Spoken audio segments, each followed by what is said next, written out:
Hello guys, welcome to Fiction Quest. So in this video, we will see, what if Naruto was summoned to One Piece for breeding with Nami and Nico Robin? If you enjoy these kinds of stories, don't forget to show us some love by hitting the like button and subscribing to the channel. Your support means the world to us. Now, let's start the story. Chapter 1. The Unwanted Miracle. The sea was a liar. One moment, it was a placid sheet of turquoise silk, stretching to a horizon so clear you could almost see the curve of the world. The next, it was a churning cauldron of black water and spiteful winds. Here in the New World, the sea didn't just have moods, it had a personality, and it was a violent one. On the deck of the Thousand Sunny, however, life had found its rhythm. A small bubble of defiant normalcy against the ocean's tantrums. Luffy sat perched on the ship's leonine figurehead, a fishing line dangling limply from his hand, his straw hat tipped low over his eyes. Usopp and Chopper were having a far more dramatic fishing experience near the stern, with Usopp narrating a grand tale of a sea king he'd almost hooked, while Chopper's eyes widened with every exaggerated detail. The rich aroma of garlic and roasting sea beast wafted from the galley, a testament to Sanji's tireless work. Inside, Nami was hunched over a large chart, her brow furrowed. In concentration as she mapped their chaotic course, the log pose on her wrist spinning erratically. Nico Robin sat in a deck chair under the shade of an orange tree, a thick book in her lap, a small, serene smile playing on her lips. It was a perfect, fleeting moment of peace. Jinbei, a mountain of calm at the helm, was the first to feel it. It wasn't a change in the wind or a shift in the current. It was a stillness, a deep, unnatural silence that swallowed the cheerful sounds of the ship. The waves seemed to hesitate, their roaring crests softening into gentle swells. "Something's not right," he rumbled, his deep voice cutting through the sudden quiet. Zoro, who had been napping against the mainmast, had one eye open, his hand resting on the hilt of Wado Ikimonji. He didn't say a word, but his body was coiled like a spring. Frankie emerged from his workshop, wiping grease from his hands with a rag. The engine pressure just dropped for no reason. Everything's running super, but the sea's acting weird. A fog, thick and gray as wet cement, began to roll in.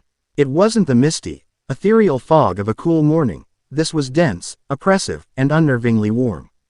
It clung to the ship, muffling sound and stealing the vibrant colors of the sunny, rendering everything in monochrome. Nami burst out of the map room, her face pale. "This is impossible. There's no weather pattern like this. The log pose is dead. And my instruments are going haywire." Luffy had reeled in his line, his usual carefree grin gone, replaced by a sharp, focused frown. "I can't sense anything," he said, his voice low. "It's like the world's gone quiet." Then, they appeared, silhouettes in the fog, resolving into sleek, black ships. At least a dozen of them, forming a perfect, closing circle around the Thousand Sunny. They had no sails, no flags, only smooth, angular hulls of dark metal that seemed to absorb the light. They moved with a silent, synchronized grace that was more terrifying than any roaring cannon. "Marines," Usopp stammered, his bravado evaporating into the thick air. "No," Robin said, her book now closed, her eyes narrowed. "I don't recognize the design. They're not standard marine vessels." A voice, amplified and metallic, echoed through the fog. "By order of the world government. Surrender the archaeologist, Nico Robin, and the navigator, Nami. Resistance is futile." Sanji shot forward, a black leg extended. A spiral of fire already forming at his heel. "Like hell you're taking them." The attack came without warning. From the lead ship, figures launched themselves through the air. They were clad in stark white, their faces hidden by blank, expressionless masks.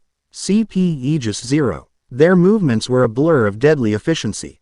Simultaneously, the hulls of the black ships slid open, revealing not cannons, but advanced pacifista units. These weren't the lumbering prototypes they'd faced before. They were leaner, faster, their eyes glowing with a cold, blue intelligence. The deck of the Sunny erupted into a maelstrom of chaos. Luffy shot forward, his fist coated in the black sheen of armament hockey. "Gomu Gomu no." One of the CP0 agents met him head-on. He didn't try to block. He moved with Luffy's punch. A sheet of what looked like woven seastone materializing in his hand, deflecting the blow with a jarring thud that sent a shockwave up Luffy's arm. 3 pacifistas immediately opened fire. Not with lasers, but with fine, razor-sharp nets laced with the same sea-dampening stone. Zoro became a whirlwind of steel, his 3 swords a near impenetrable sphere of defense. But for every pacifista he sliced in half, 2 more took its place, their metallic bodies regenerating with a hiss of steam and crackle of energy. One of them fired a concentrated beam that wasn't heat, but a focused sonic pulse that made the air vibrate, forcing Zoro to grit his teeth against the disorienting assault. "They're not trying to sink us," Frankie roared, firing a radical beam that was simply absorbed by the lead enemy ship's strange hull plating. "Their weapons are designed for capture and suppression." He was right. The focus of the attack was terrifyingly specific. The CP0 agents and pacifistas flowed around the powerhouse fighters, their objective clear. One agent, moving with the silent grace of a ghost, appeared directly behind Nami. Sanji intercepted with a furious kick, but another agent was already there, blocking his path. A pacifista fired a sticky, adhesive foam that pinned Sanji's leg to the deck for a crucial second. It was all they needed. The agent's hand shot out, not to strike, but to grab. Nami swung her cleam attack, unleashing a blast of lightning, but the agent's white suit seemed to ground the charge with a faint crackle. His fingers closed around her arm. At the same time, another agent materialized beside Robin, a pair of seastone cuffs in his hands. "Robin-chan, Nami-san," Sanji bellowed, his fury palpable as he burned away the adhesive. Robin, ever the strategist even in crisis, didn't struggle. Her eyes were wide, but they were analytical. She saw the vectors of attack, the way they herded their prey, the lack of killing blows. "This isn't an execution," she said. Her voice strained as the agent twisted her arm behind her back. "It's an abduction. They're pushing us, forcing us somewhere." As if on cue, the fog thinned in one direction, revealing a jagged volcanic island shrouded in the gray gloom.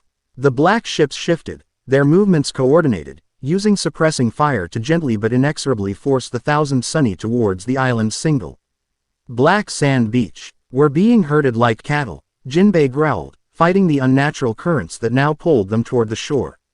Luffy, enraged, began to swell, his muscles bulging as he prepared for Gear 4. "I've had enough of this."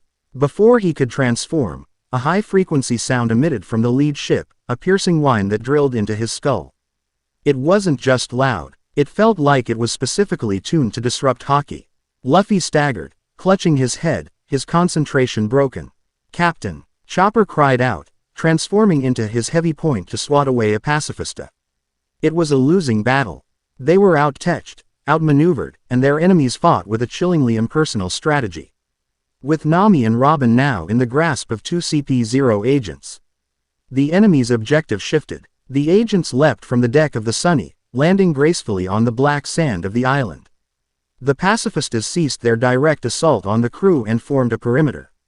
Their weapons aimed, daring anyone to follow.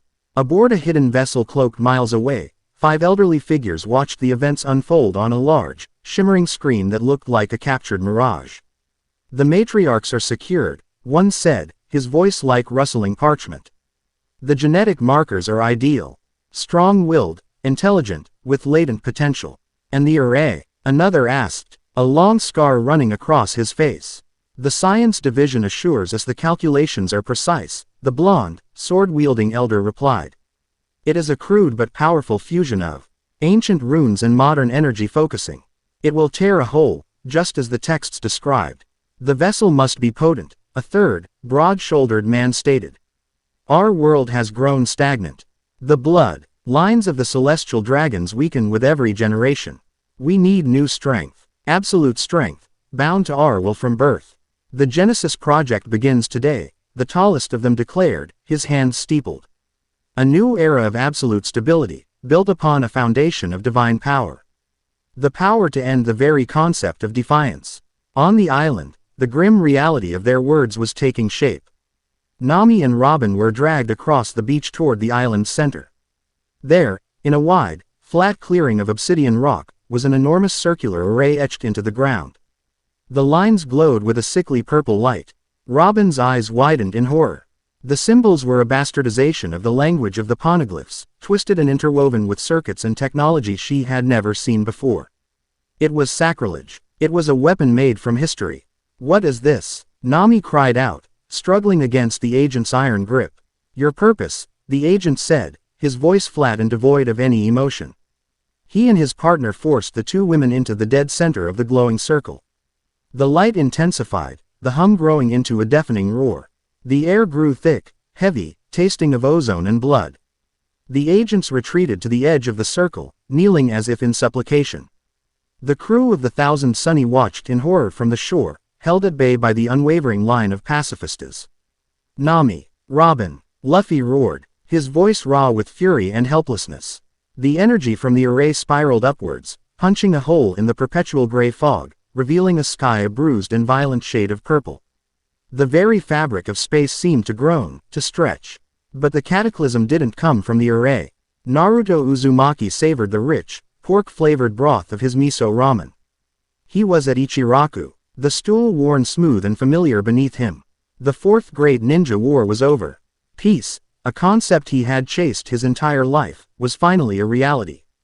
It was quiet, sometimes too quiet. He brought the bowl to his lips, ready for that perfect, final gulp of soup that tied the whole meal together. And then the world ended.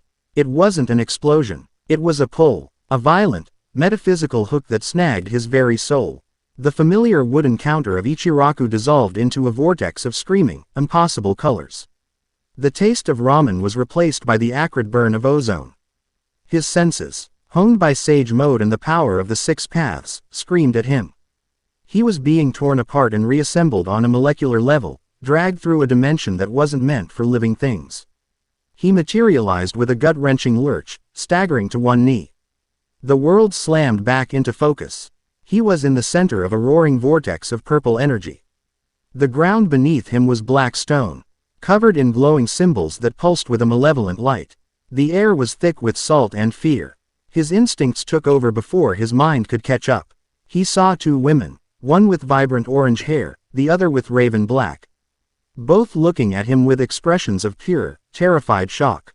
He saw masked men in white, their intent radiating like a physical force, cold, predatory, absolute. He felt the crushing despair of the people on a strange, lion-headed ship beached nearby. He didn't know where he was. He didn't know how he got here. But he knew a threat when he saw one. He knew people in peril. One of the CP0 agents, recovering from the shock of his sudden appearance, moved. The man was a phantom, faster than any normal eye could follow, a blade appearing in his hand as he lunged for Naruto's throat. To the Straw Hats, the agent was a blur of white death. To Naruto, he was moving through mud. Naruto didn't even fully stand up. He pushed off his knee, a flicker of gold flashing in his eyes. He moved a single step. His hand came up, open-palmed, and caught the agent's wrist. The sound of bones crunching was sickeningly loud in the momentary lull of the vortex. Before the man could even register the pain, Naruto's other hand shot out, palm striking the agent's chest.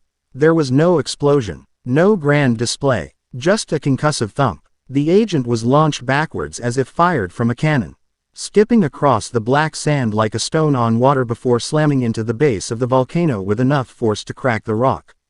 He didn't get up. The other agent, holding Robin, reacted, drawing a strange-looking pistol. He never got a chance to aim. A figure, identical to Naruto, appeared behind him in a silent puff of smoke. A single, precise chop to the back of the neck, and the man crumpled. His grip on Robin loosening. A shadow clone. "Get behind me," Naruto said, his voice calm but carrying an authority that cut through the chaos.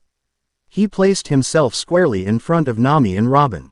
A living shield. The remaining CP0 agents in the line of pacifistas on the beach re-evaluated their target. Their programming, their very mission, had been shattered. A new variable had appeared, one not accounted for in any simulation. Their directives shifted. Eliminate the anomaly. 6 pacifistas fired their beams in perfect unison. Naruto didn't even look at them. He held up one hand. Rasengan. A sphere of pure, swirling chakra materialized in his palm, a miniature hurricane of grinding power. He didn't throw it. He met the 6 beams head-on. The Rasengan didn't just block them. It consumed them, the violent energy of the lasers feeding the vortex of his jutsu before it swelled and detonated outwards in a dome of raw force that shredded the air. The Straw Hats stared, their jaws agape. What is that? Usopp whispered, his voice trembling. Zoro's single eye was wide, a slow grin spreading across his face. Whatever it is, I like it. Luffy was just staring, his eyes sparkling not with fear, but with an intense, burning curiosity. The pacifistas, undeterred, charged. Naruto moved. He was a golden flash across the battlefield. He appeared in the midst of them, a Rasengan in each hand. The first pacifista was obliterated, its advanced armor turning to shrapnel. The second he met with a simple, chakra-enhanced punch that caved its entire torso in. He moved with a brutal, overwhelming grace, a perfect economy of motion. Every action was a kill. Every step was precise. Within 10 seconds, the entire line of advanced, multi-million berry cyborgs was reduced to a field of smoking, sparking scrap metal. Aboard the command ship, the lead vice admiral, a man with a face like a bulldog and a uniform straining at the seams, stared at his screen in disbelief. His entire elite force, the pride of the new Celestial Science Division, had been dismantled in under a minute by one man. The Genesis project was a catastrophic failure. His face purpled with rage and panic. He slammed his fist down on a red button. This is Vice Admiral Onagumo. The mission is a failure.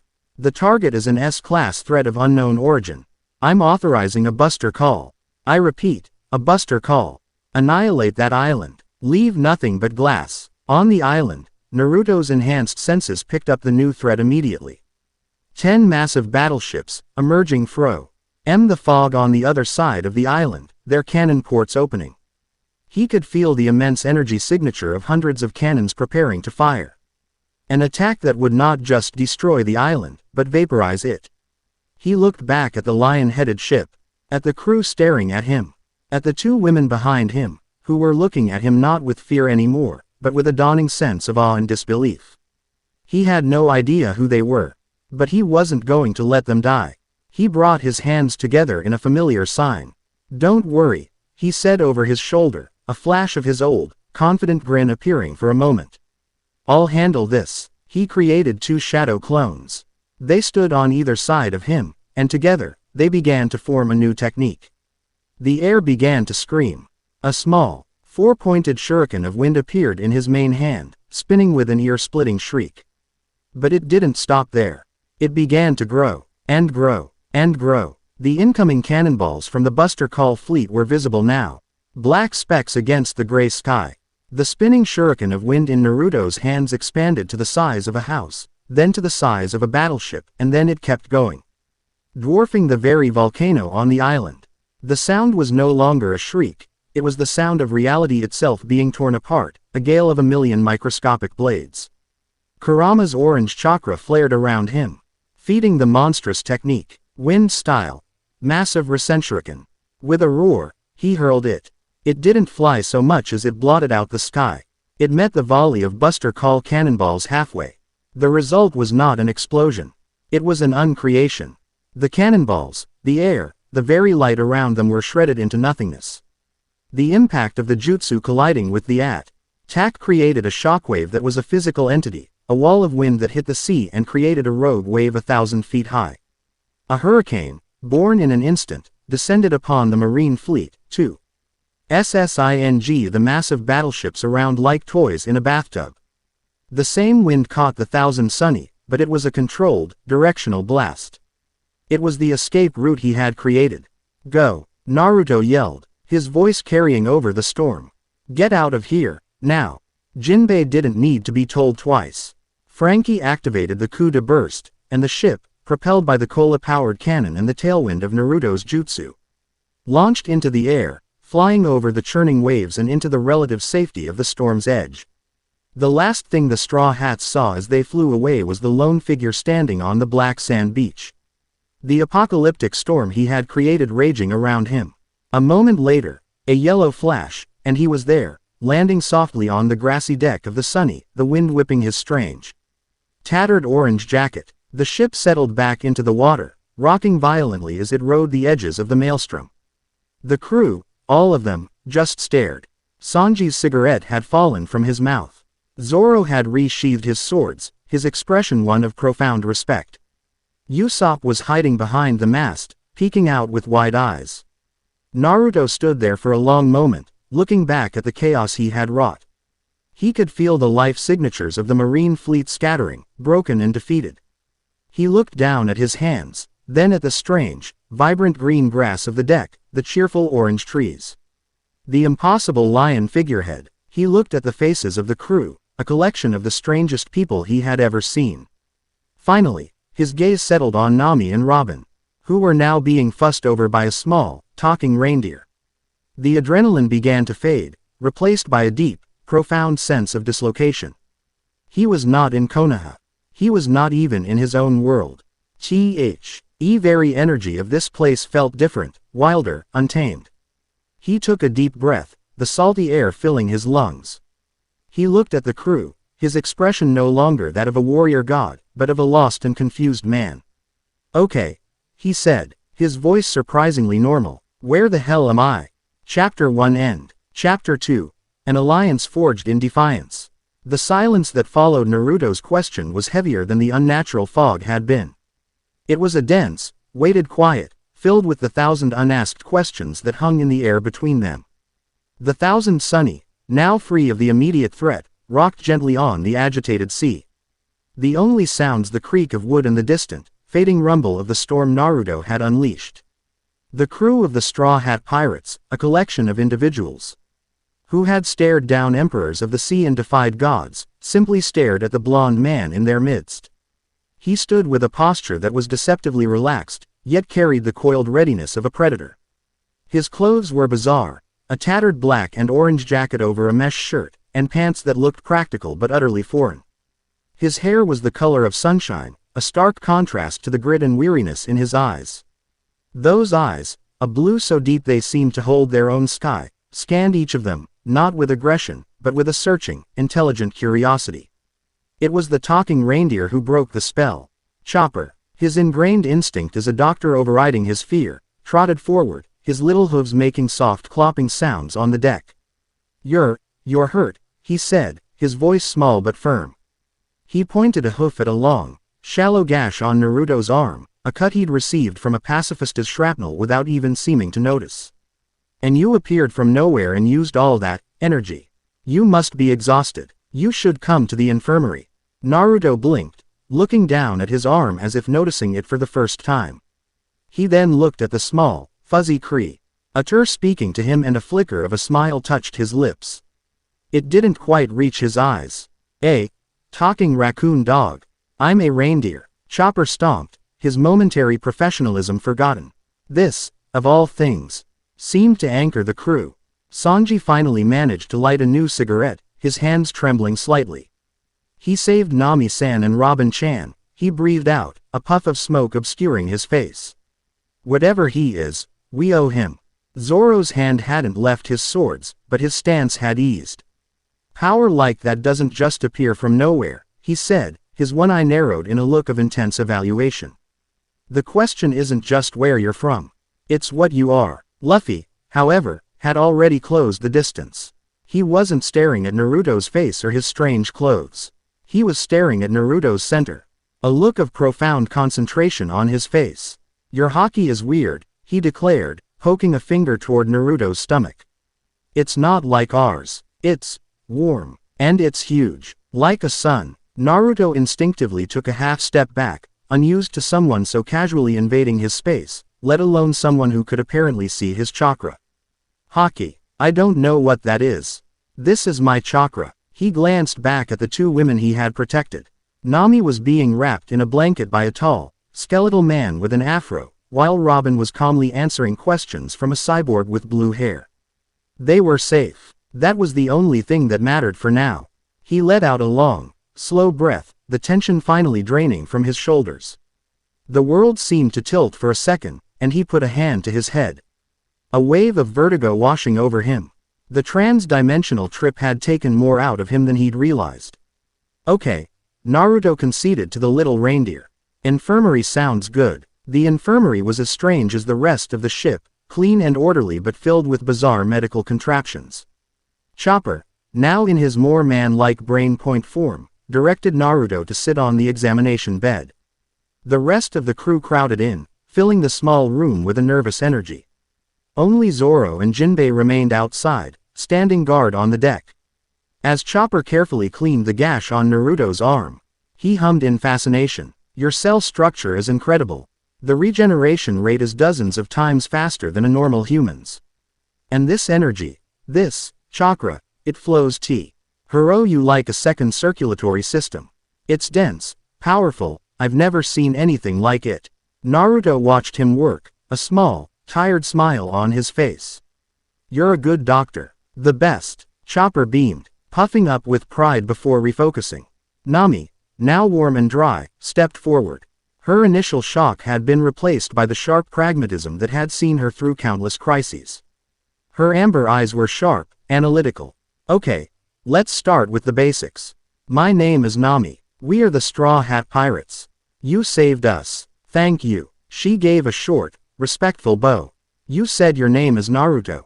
He nodded. "Naruto Uzumaki." Quote, "And where are you from?" "Naruto Uzumaki." "What island?" "It's not an island. It's a village. Konohagakure, the village hidden in the leaves.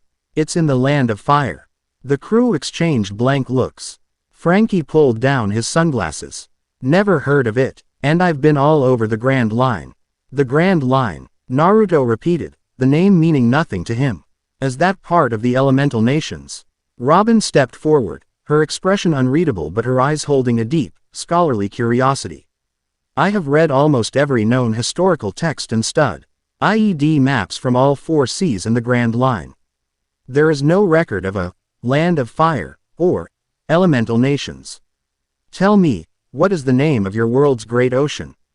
Naruto frowned. "Ocean. We just call it the ocean. We don't live on it like this. We live on a massive continent. Most of it is land." The implications of that simple statement settled over the room, chilling the air. It wasn't just that he was from an uncharted island. He was from somewhere else entirely. A place that operated on fundamentally different principles. "So that light, that array on the island," Nami murmured, her voice trembling slightly as the memory returned. "It didn't just target us. It pulled you here. From another world," Robin finished, her voice a soft whisper.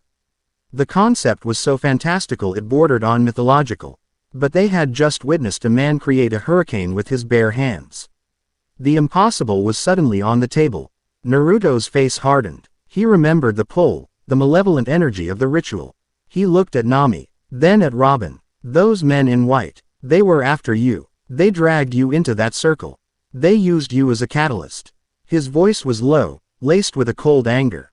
"Why?" Nami hugged the blanket tighter around herself. "We were hoping you could tell us." A tense silence fell, broken by Robin. "I may have a clue," she said, producing a small, metallic object from a hidden pocket in her clothes. It was a flat, dark gray rectangle, about the size of her palm. "I managed to take this from one of the masked men during the chaos. It appears to be some kind of data storage device." Frankie's eyes lit up. "Gimme that. My systems might be able to crack it. It's not standard marine tech, but the interface looks familiar. Super specialized stuff." He took the device and hurried toward his workshop, with Usopp and Luffy trailing behind, eager to see what he could find. Sanji insisted on going to the galley to prepare a restorative meal for the beautiful Dais and a welcome feast for our mysterious savior. Slowly, the crowded infirmary emptied, leaving only Naruto, Nami, Robin, and Chopper. An awkward quiet settled between them. The sheer violence of their meeting had given way to a fragile, uncertain aftermath. These women were the reason he was here, stranded in an unknown world, yet they were also the victims he had instinctively protected. "Your power," Nami began, her voice hesitant. "Is everyone from your world like you?" Naruto shook his head. "No, I'm different. I'm a shinobi, a ninja. We use chakra to perform jutsu, or techniques. But my circumstances are unique." That was the understatement of a lifetime. He thought of Kurama, of the Sage of Six Paths, of a power that had ended a world war. How could he even begin to explain that? Robin's gaze was piercing. The symbols on the ground, the ones that powered the ritual. They were a perversion of a language I study. An ancient language. To use it in such a way, to combine it with technology to tear a hole in reality, the level of knowledge and arrogance required is staggering. She paused, her eyes meeting Naruto's. They weren't just trying to summon a powerful person. They were trying to summon you. The thought sent a chill down Naruto's spine. It wasn't random. They had targeted him specifically. But how? How could they know of him, a world away? But why? Nami asked, her voice filled with a frustration that bordered on despair. Why us? Why him? What did they want? The answer to that question came an hour later, in the ship's library. Frankie had managed to decrypt a single, heavily corrupted file from the device before it self-destructed in a shower of sparks. It wasn't much, just a series of project notes, cold and clinical. Robin stood before a large table, the translated text laid out on a piece of paper, her face a grim mask. The entire crew was gathered. The aroma of Sanji's cooking filled the ship, a stark contrast to the chilling atmosphere in the library. It's worse than I thought, Robin said, her voice steady but laced with revulsion. She took a deep breath. They called it the Genesis Project. The stated goal was the perpetuation of absolute stability through the cultivation of a superior bloodline loyal to the world government. She let that sink in. The words were sterile, bureaucratic, which only made them more horrifying. The file is fragmented, she continued. But the outline is clear. For decades, a secret branch of the government, which I now believe is the Celestial Science Division, has been searching for a vessel. A being from outside our reality, possessing a form of power completely independent of devil fruits or hockey. They believed such a power source would be genetically dominant. Her eyes fell on Naruto, who stood with his arms crossed. His face unreadable. They found you, somehow. The ritual was designed to pinpoint and extract you. They called you the prime vessel. A sick feeling churned in Naruto's stomach. He was a Jinchuriki. He had been a vessel his entire life.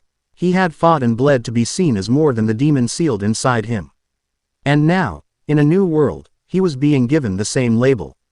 But a vessel is useless without a means to propagate its traits, Robin said, her voice dropping lower. She looked at Nami, then back at the paper, unable to meet her friend's eyes. EY also spent years searching for matriarchs. Women who met a specific set of criteria. High intelligence, physical resilience, latent potential that could be unlocked. They needed subjects who not only survive the process but whose own genetic material would best complement the vessels. Nami's face went white. The blanket slipped from her shoulders. What are you saying? Robin finally looked up, her own eyes filled with a mixture of sorrow and fury. The project's purpose was to summon you, Naruto, and force you to breed with us. To create a new generation of living weapons, born with your power and indoctrinated from birth to serve the world government. We weren't people to them. We were broodmares. The word hung in the air, ugly and obscene. Usopp gagged. Frankie slammed his metal fist on the table. Those sick bastards. Sanji, who had been listening from the doorway, dropped the tray of food he was carrying. The sound of smashing plates was like a gunshot in the stunned silence. His face was a mask of pure, murderous rage, the cigarette in his mouth turning to ash.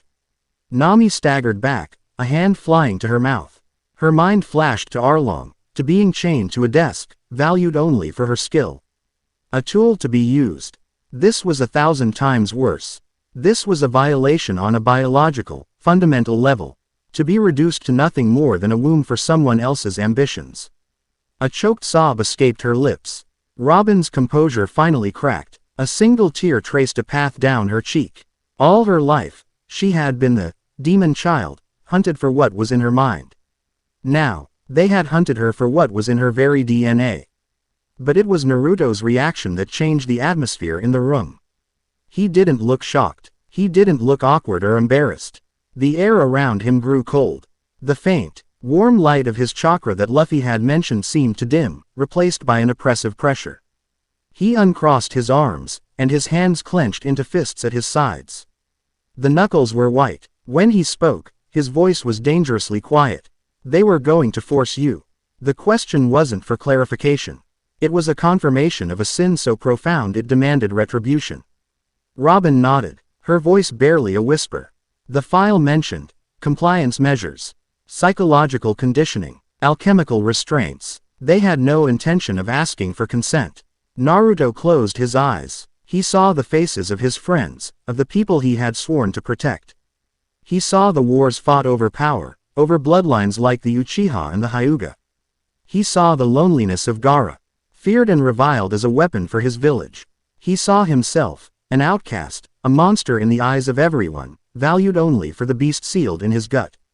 He had dedicated his entire life to destroying that cycle of hatred and exploitation.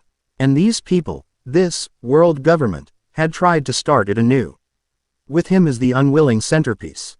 He opened his eyes. The warm blue was gone, replaced by the glacial ice of a man who had seen the worst of humanity and had decided to stand against it.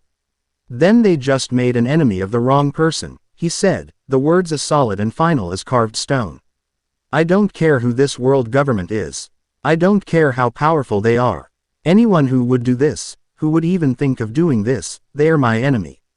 I will tear their entire rotten system down to the foundations. Luffy, who had been listening with a growing frown, suddenly broke into a wide grin. He stepped forward and clapped a hand on Naruto's shoulder.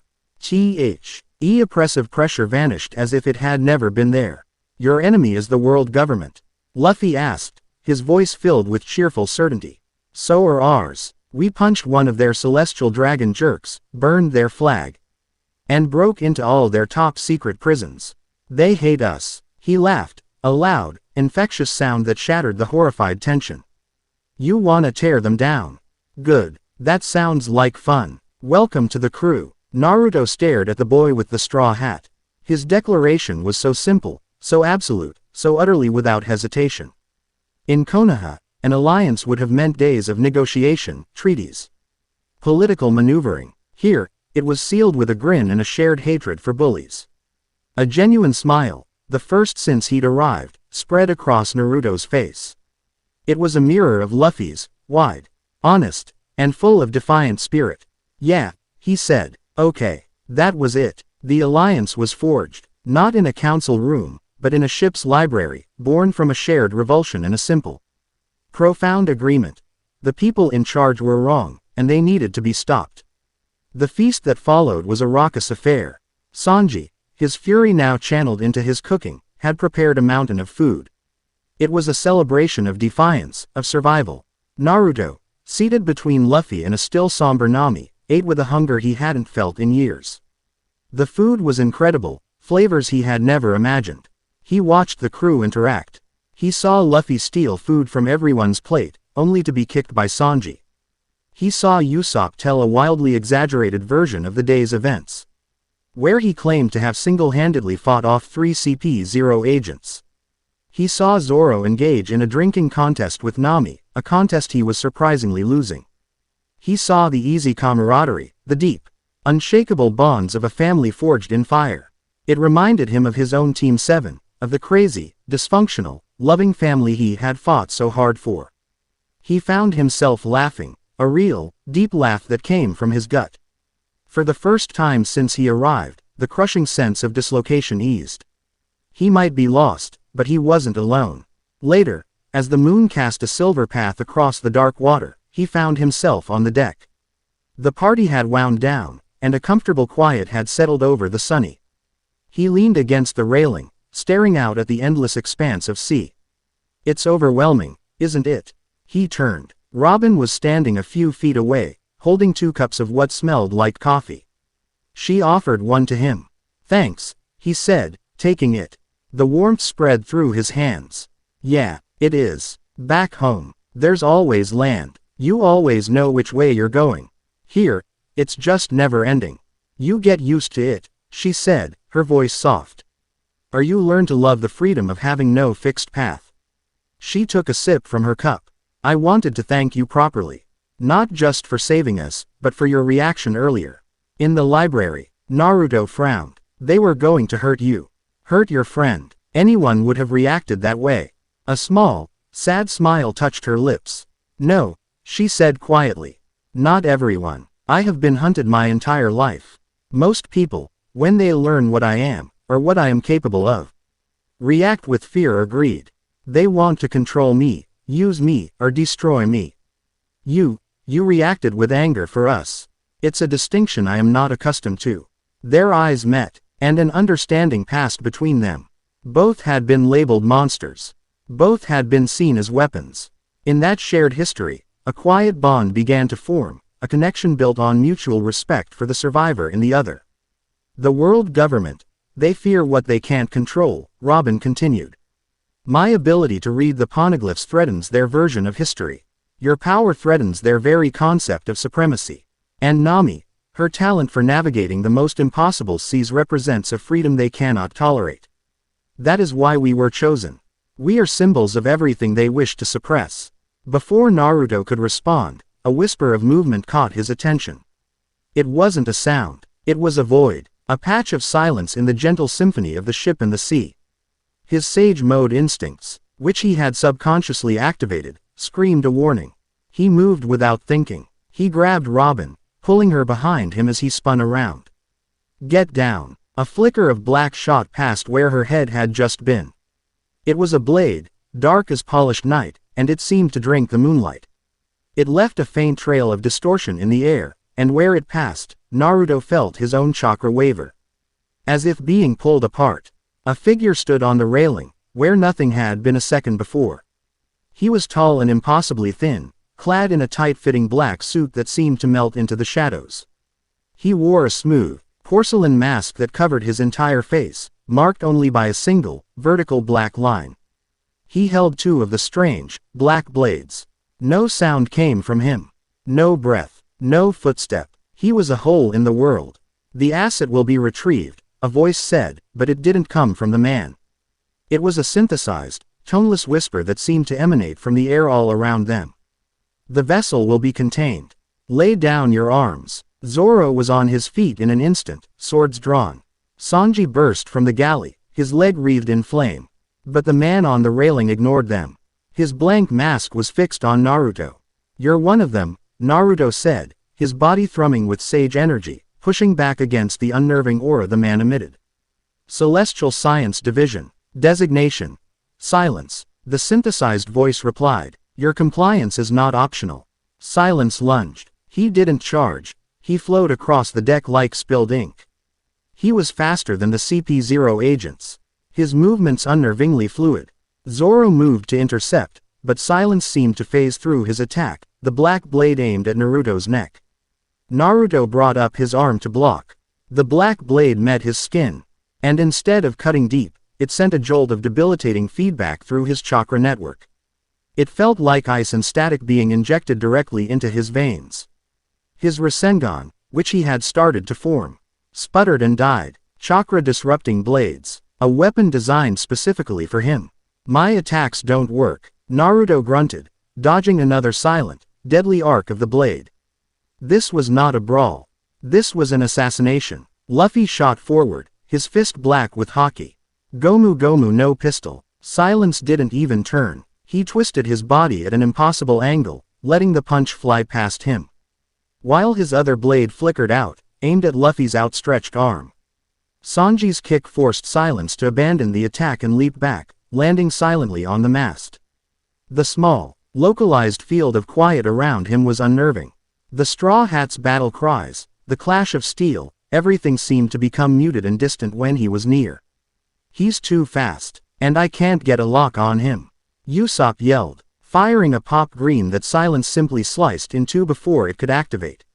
Naruto knew he couldn't rely on his bigger jutsus. This enemy was a scalpel, and he needed to counter with precision. Not a sledgehammer. He entered his full sage mode, the orange pigmentation appearing around his eyes. The world snapped into focus. He could feel the flow of nature, the life of the sea. The energy of his friends, and the dead, silent void that was his opponent. He created a dozen shadow clones. They swarmed Silence from all directions. The assassin became a whirlwind of black blades. Clones burst into smoke one after another, but they served their purpose. They cluttered his space, disrupted his flow. While Silence was occupied, the real Naruto gathered natural energy. creating a Rasengan in his palm. It was smaller, more compressed, but humming with the potent power of sage art. Silence dispatched the last clone and spun, his blades coming up to meet Naruto's charge. But Naruto wasn't aiming for his body. He was aiming for the deck just in front of him. Sage art. Rasengan. He slammed the sphere into the wood. The deck didn't explode, but the spiraling force of the sage-enhanced attack buckled the planks, sending a shockwave of kinetic energy directly into Silence's stance. For the first time, the assassin was thrown off balance, his inhuman grace shattered. It was the only opening Naruto needed.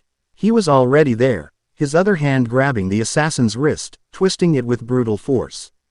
A snap echoed in the sudden return of sound. The black blade clattered to the deck. Naruto's knee slammed into the man's chest, and he drove his fist into the porcelain mask. The mask cracked, then shattered. But there was no face underneath. Only a smooth, polished chrome surface with a single, glowing red optic in the center.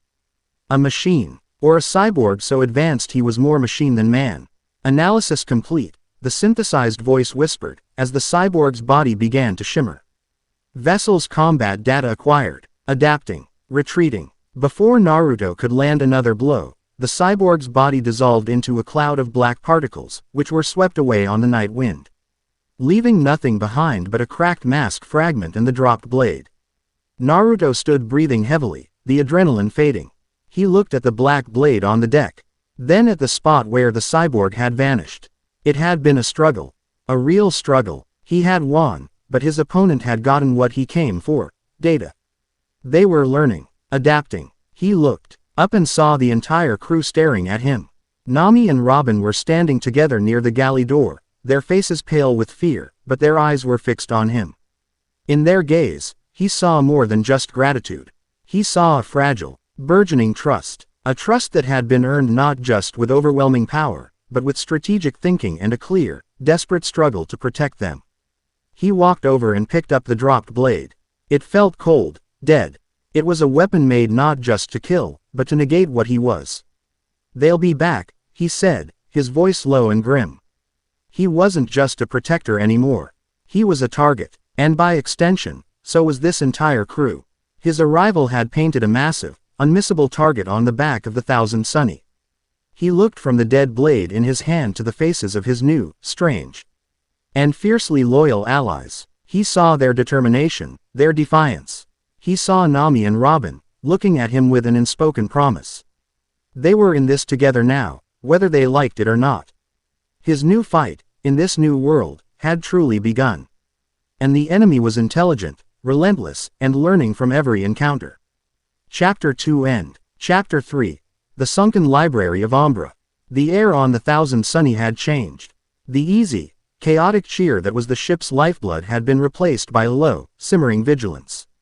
Every shadow seemed a little longer. Every strange noise from the depths a potential threat. The attack by Silence had been more than a simple skirmish, it was a statement. The enemy was intelligent, they were adapting, and they had weapons designed specifically to neutralize Naruto's overwhelming power.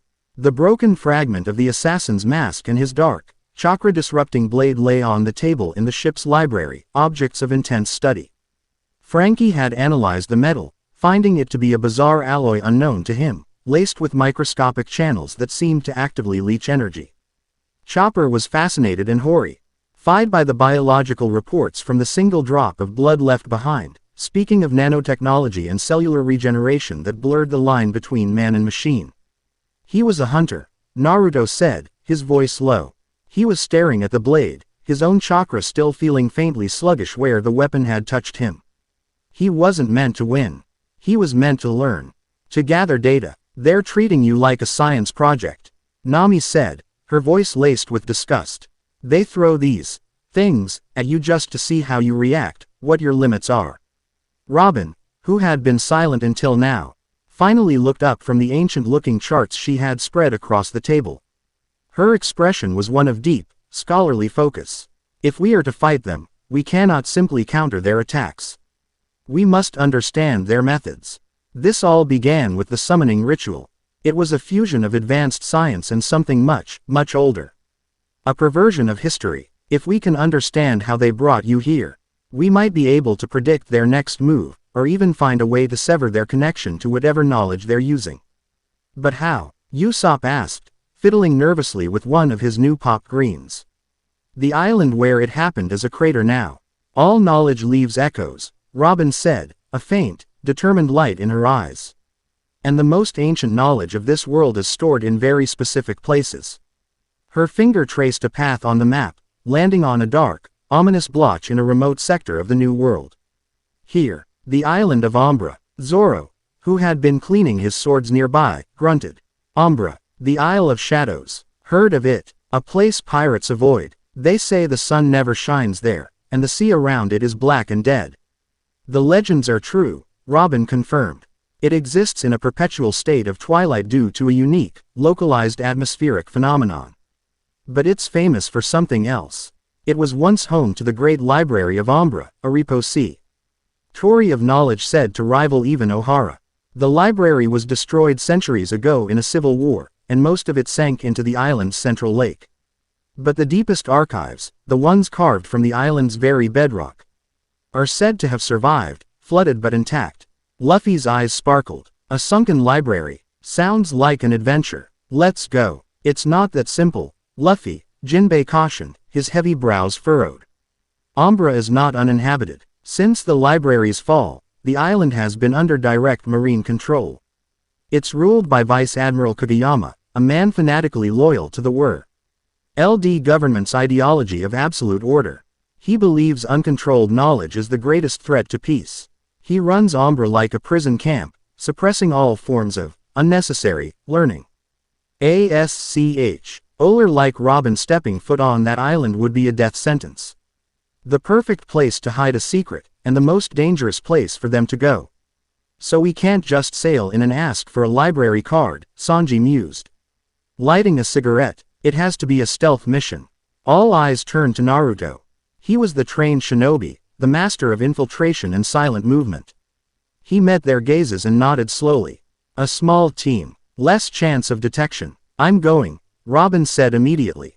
I'm the only one who can read the texts, if we find any. And I'm going, Nami added, her expression firm.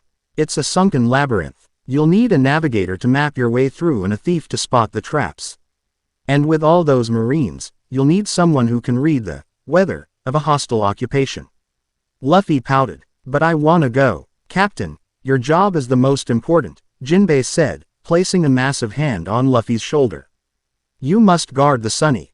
If the stealth team is compromised, you are their only way out. We cannot risk our escape route. Luffy grumbled, but he understood the logic. The team was decided. Naruto, the Shadow, Robin, the Key, and Nami, the Guide. The people at the very heart of the Genesis Project would venture into the darkness to find its origins. Arriving at Umbra was like sailing into a photograph from which all color had been drained. The vibrant turquoise of the New World sea bled into a murky, lifeless black. The sky above was a permanent, bruised purple, the sun a pale, sickly disk that provided no warmth, only a dim, gray illumination. Jagged black rocks, sharp as broken teeth, jutted from the water, and the island itself was a mass of dark, gnarled trees and oppressive stone, all shrouded in a low-hanging mist. The air was cold, heavy, and utterly silent.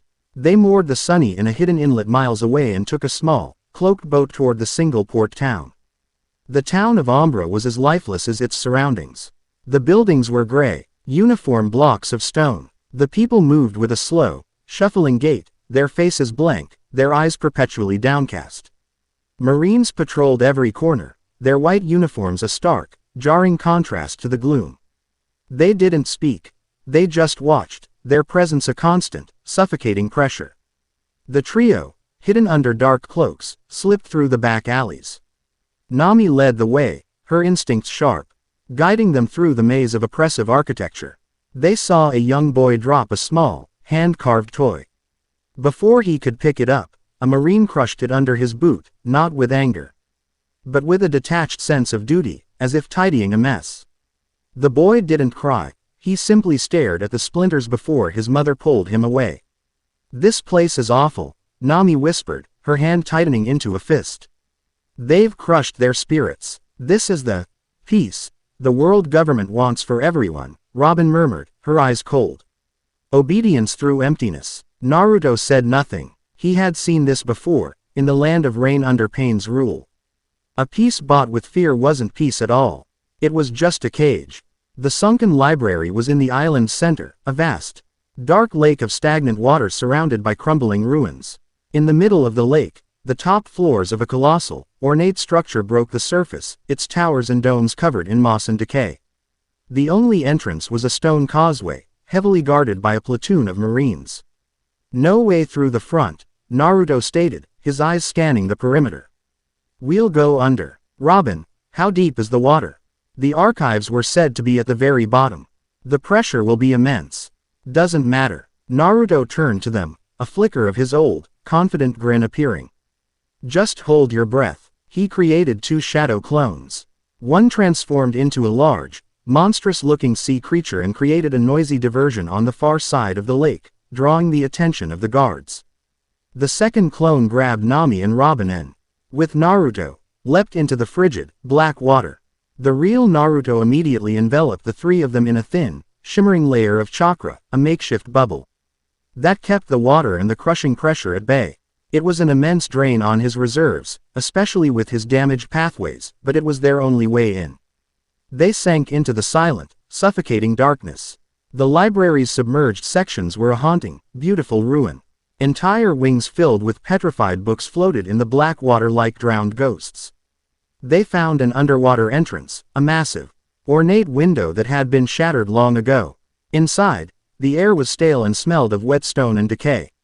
They were in a massive, circular chamber. Water dripped from the high, vaulted ceiling. The only sound in the crushing silence. Okay, Nami breathed, pulling out a roll of parchment and a piece of charcoal.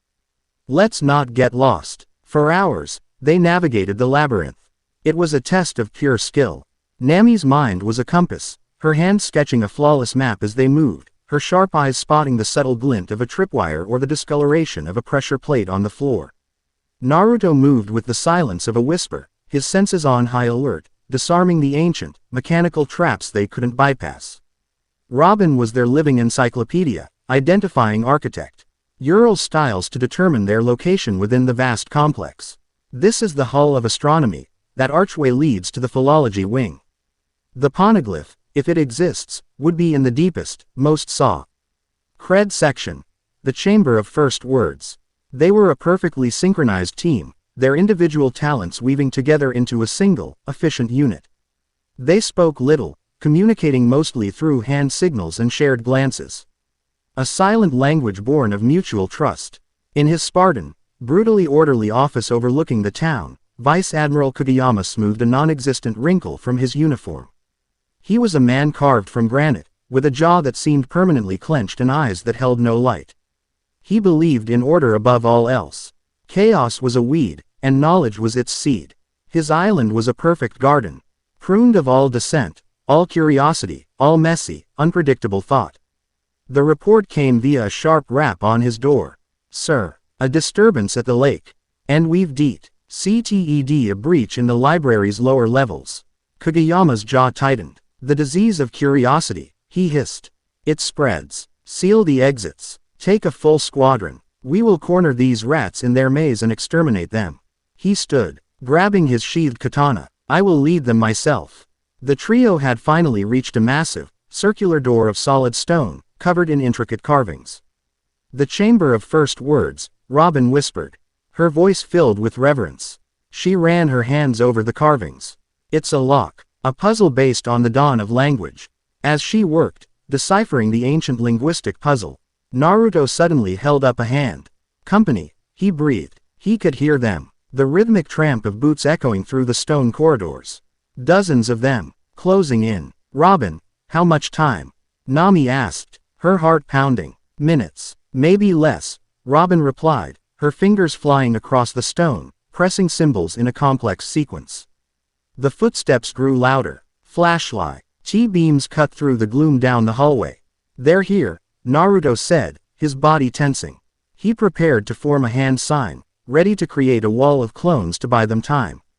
With a deep, grinding groan, the stone door slid open.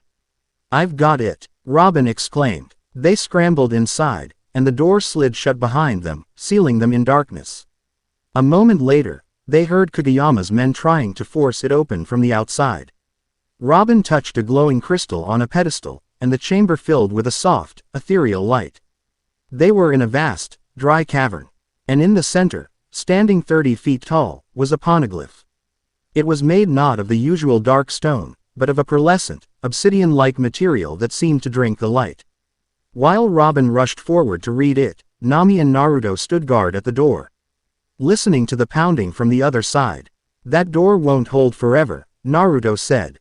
Robin, hurry, Nami urged. Robin was already frantically making a rubbing, her eyes devouring the ancient text. Her breath caught in her throat. This is impossible. What is it? Naruto asked. It's a record from the Void Century, she said, her voice trembling with the weight of her discovery.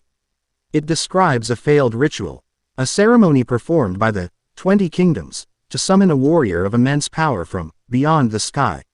She pointed to a section of the text. Why we're losing the war against the Great Kingdom. They grew desperate. They tried to summon a champion. The poneglyph calls him the sun-kissed warrior, a being who wore the sun as a cloak and commanded the spirit of a great beast. Naruto felt a profound chill. It was him. It was a description of him in his Kurama chakra mode. But the ritual failed, Robin continued, her voice dropping to a whisper. The power required was too great. The celestial alignment was not right. It only tore a small hole, causing a cataclysm but bringing nothing through. She then pointed to another set of symbols, smaller, etched almost as an afterthought. And it says the driving force behind the ritual, the one who coveted this power above all others, was the silent king of the 20 kingdoms, the 1W. Ho would later sit upon the empty throne. A mu. It was always a mu. This wasn't a new plan. It was an 800-year-old obsession. A loud crack echoed through the chamber as the stone door began to fracture. Time to go, Nami yelled. There's no other way out, Robin said, grabbing her finished rubbing. Kageyama's voice boomed from the other side of the door. You are trapped, agents of chaos. Surrender and be purged. He's right, Nami said, her eyes scanning the map she'd drawn. Then she stopped. No, wait. She pointed to a section of the floor near the back of the cavern. The water levels in the lower halls. They were all consistent, except for one area where the pressure was lower. There has to be an outflow. An old drainage sluice. Naruto grinned. A sewer escape. Classic. He created a dozen shadow clones. You know what to do, he told them. Make some noise. With a final, shattering crash, the stone door burst inward. Kageyama and his elite marines stormed in, weapons raised, only to be met with a battle cry. Let's dance. A Naruto clone yelled, charging forward with a Rasengan. The other clones scattered, leading the marines on a wild goose chase through the chamber. Kageyama, a man who demanded order, saw only chaos. Contain them, all of them, he roared, his fanatical need to control every variable forcing him to split his forces. While the clones caused mayhem, the real Naruto, Nami, and Robin pried open a heavy iron grate in the floor. A rush of foul-smelling air met them. It was a narrow, dark tunnel, slick with algae. Ladies first, Naruto said with a wink. They plunged into the claustrophobic darkness of the sluice pipe, sliding down the slick, angled tunnel. It was a tight, disgusting, and terrifying ride, but it was a ride to freedom. They shot out of an opening in the side of the lake bed, emerging into the black water.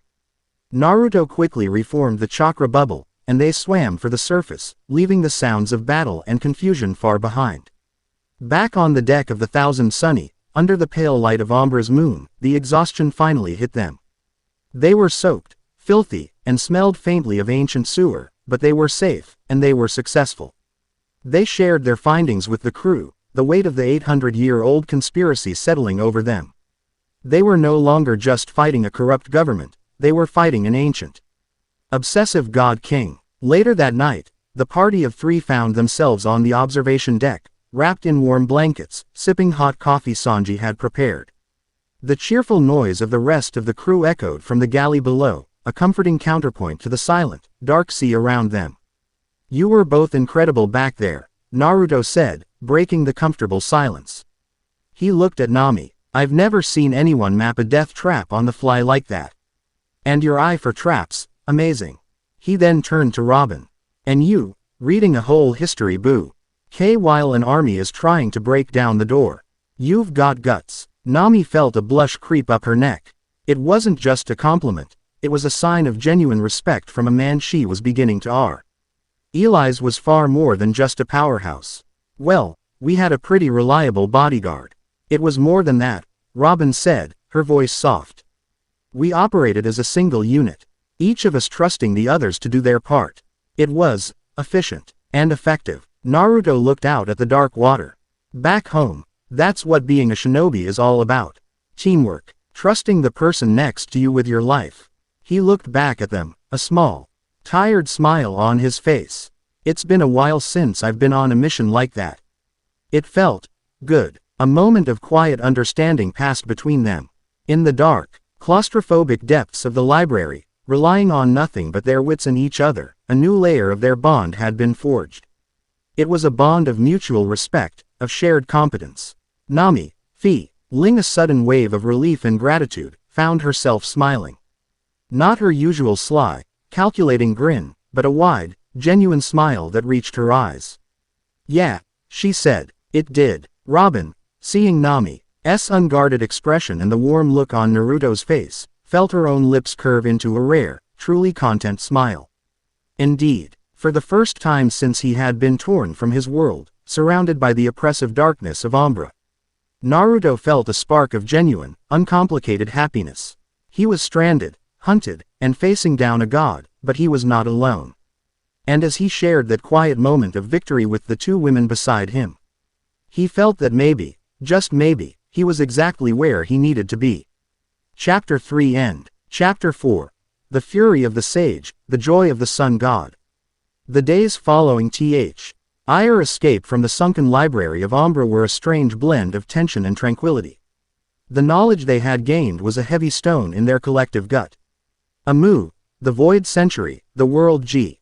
Overmant's centuries-long obsession with otherworldly power, it was a puzzle so vast it threatened to swallow them whole. Yet, on the sun-drenched deck of the Thousand Sunny, life continued. Sanji's culinary experiments with the strange fish of the New World filled the air with tantalizing aromas. Usopp and Chopper were engrossed in designing a new, unbeatable, weapon that mostly involved springs and Tabasco stars.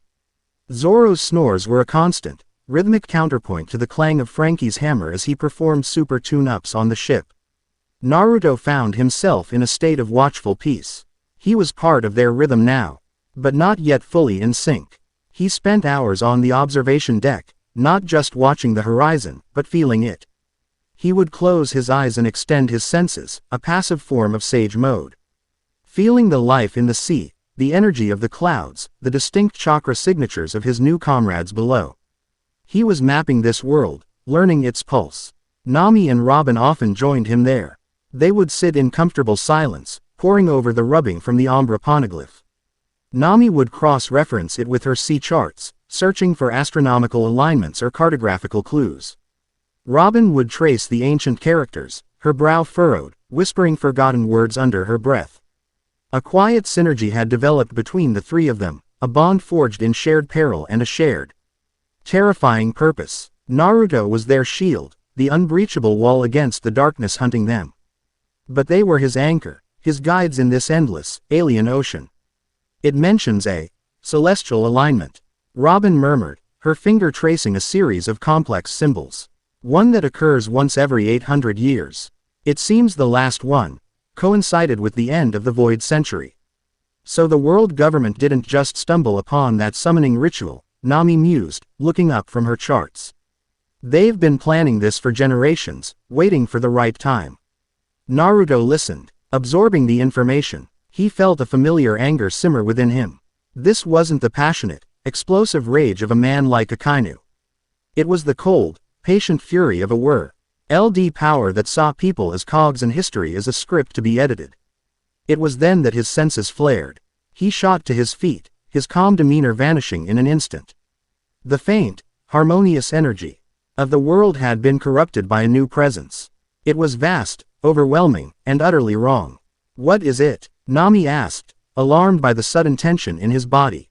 Something's coming, Naruto said, his eyes scanning the placid, empty horizon. Something big. It feels like a forest.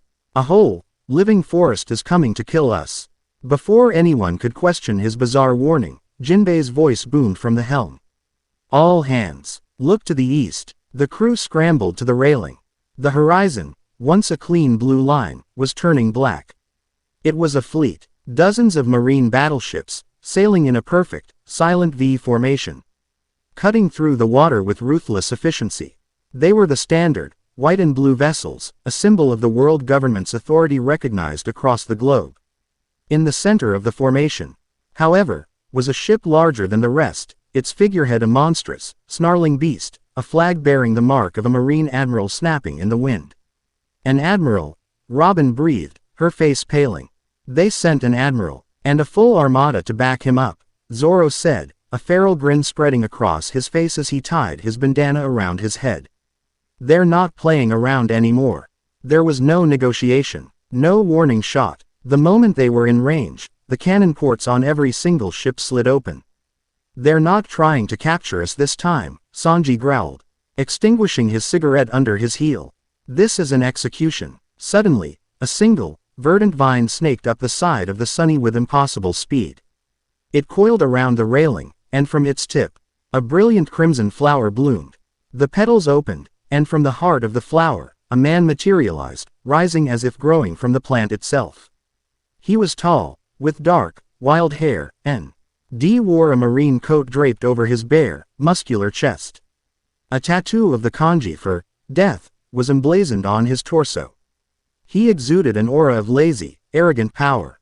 He took a deep, theatrical sniff of the air. Ah, the smell of pirates. Vermin who disrupt the natural order, he said, his voice a smooth, confident baritone. He looked around the deck, his eyes dismissive, until they landed on Naruto, Nami, and Robin.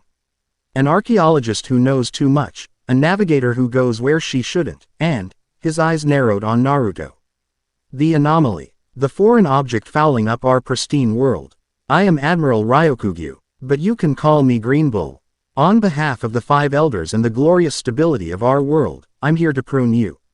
Luffy, who had been watching from the figurehead, landed on the deck with a soft thud. His usual grin was gone, replaced by a dangerous calm. You talk too much. Get off my ship. Green Bull laughed, a rich, hearty sound that held no humor. Freedom, joy, these are childish concepts. The only true peace comes from absolute order. He raised a hand, and from the deck of the Sunny, a dozen thick, thorny vines erupted, shooting towards the crew. The battle began without another word. Zoro's swords became a blur, cleaving the vines, but they regrew instantly. Sanji's flaming kicks incinerated them, only for more to sprout from the ashes. Then the fleet opened fire. 100 cannons roared at once. The sky turned black with cannonballs. Frankie, Luffy yelled, super on it. Frankie roared back from the helm. He slammed a large red button. Coup de burst. The 1,000 Sunny launched into the sky, the cannonballs splashing harmlessly into the sea beneath them. But Green Bull was still on their deck, a lazy smirk on his face as they soared through the air. From his body, a network of vines shot down into the ocean, anchoring him. When the Sunny landed with a massive splash, he was still there, and now the sea itself was his weapon. The water around them began to churn as a massive forest of mangrove roots and thorny branches erupted from the depths, a prison of wood and leaves closing in on them. I can create life. I am nature. Green Bull bellowed, spreading his arms wide. You cannot fight a forest. You cannot defeat the world itself. Luffy's fists clenched. The Admiral's words, his casual dismissal of freedom, his arrogant claim to embody the natural order, it was everything Luffy stood against. A slow, deep, rhythmic thumping began to echo, a sound that seemed to come from Luffy's very core. Doki doki. Doki doki. You're not the world, Luffy said, a manic, irrepressible grin splitting his face as his hair began to whiten and his clothes shifted, steam-like clouds forming around his neck. You're just a bully with a gardening hobby. The drums of liberation beat louder. Luffy's body swelled with power, his form becoming fluid, cartoonish, utterly free. His laughter, loud and infectious, echoed across the sea. Gear 5th. Green Bull's eyes widened in shock and recognition. That form. The sun god, Nika. While the admiral was distracted, Naruto acted. He saw the fleet repositioning, trapping them within Green Bull's expanding forest. He saw Nami frantically trying to find a way out, her face a mask of concentration. He saw Robin using her powers to snap the vines creeping onto the ship, her expression grim. This was it. No more holding back. No more reacting. It was time to show them what a true sage was capable of. He closed his eyes, and when he opened them, his pupils were a cross of yellow and gold. A golden chakra cloak erupted around him, so bright it seemed to turn day into noon. 9 black spheres, truth-seeking orbs, materialized behind him in a perfect halo. He rose into the air, a being of pure, incandescent power. You want to see nature? Naruto's voice boomed, imbued with the power of the 6 paths. Let me show you. He thrust his hands forward. A torrent of energy, raw and golden, poured out of him. It coalesced around the 1,000 Sunny, forming the spectral, translucent shape of a titanic 9-tailed fox. The Kurama avatar, a being of pure chakra the size of a mountain, wrapped itself around the little pirate ship. Its head towering over the mast, its tails lashing out like golden whips. The crew of the 1,000 Sunny found themselves inside a cathedral of golden light, king out through the eyes of a god beast.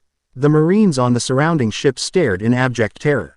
Their cannons, their swords, their very concept of warfare was rendered meaningless in the face of the 2 beings now dominating the battlefield. One was the laughing incarnation of freedom, his body twisting and warping reality around him. The other was a golden god, commanding a demon of myth. What are they? A vice admiral stammered over a den mushi. Green Bull, his arrogance finally cracking, roared and thrust his hands into the sea. It doesn't matter. Drown them in life. The forest prison surged inwards. A tsunami of wood and thorns. The Kurama avatar roared, a sound that shook the heavens, and one of its massive chakra arms swung out. It didn't just break the trees, it annihilated them. The golden energy turning the wood to dust. Luffy, laughing maniacally, grabbed a lightning bolt that a storm cloud on the horizon had conveniently produced. He molded it like clay into a spear and hurled it at a battleship, which exploded in a shower of splintered wood and shocked screams. This was no longer a battle. It was a symphony of destruction. Nami. Naruto's voice echoed inside the avatar's head, a direct, telepathic link. Where are their weak points? From the helm, her face illuminated by the golden glow, Nami's fear was gone, replaced by fierce, exhilarated focus. The ships in the rear. They're carrying the main ammunition stores. Take them out and you start a chain reaction.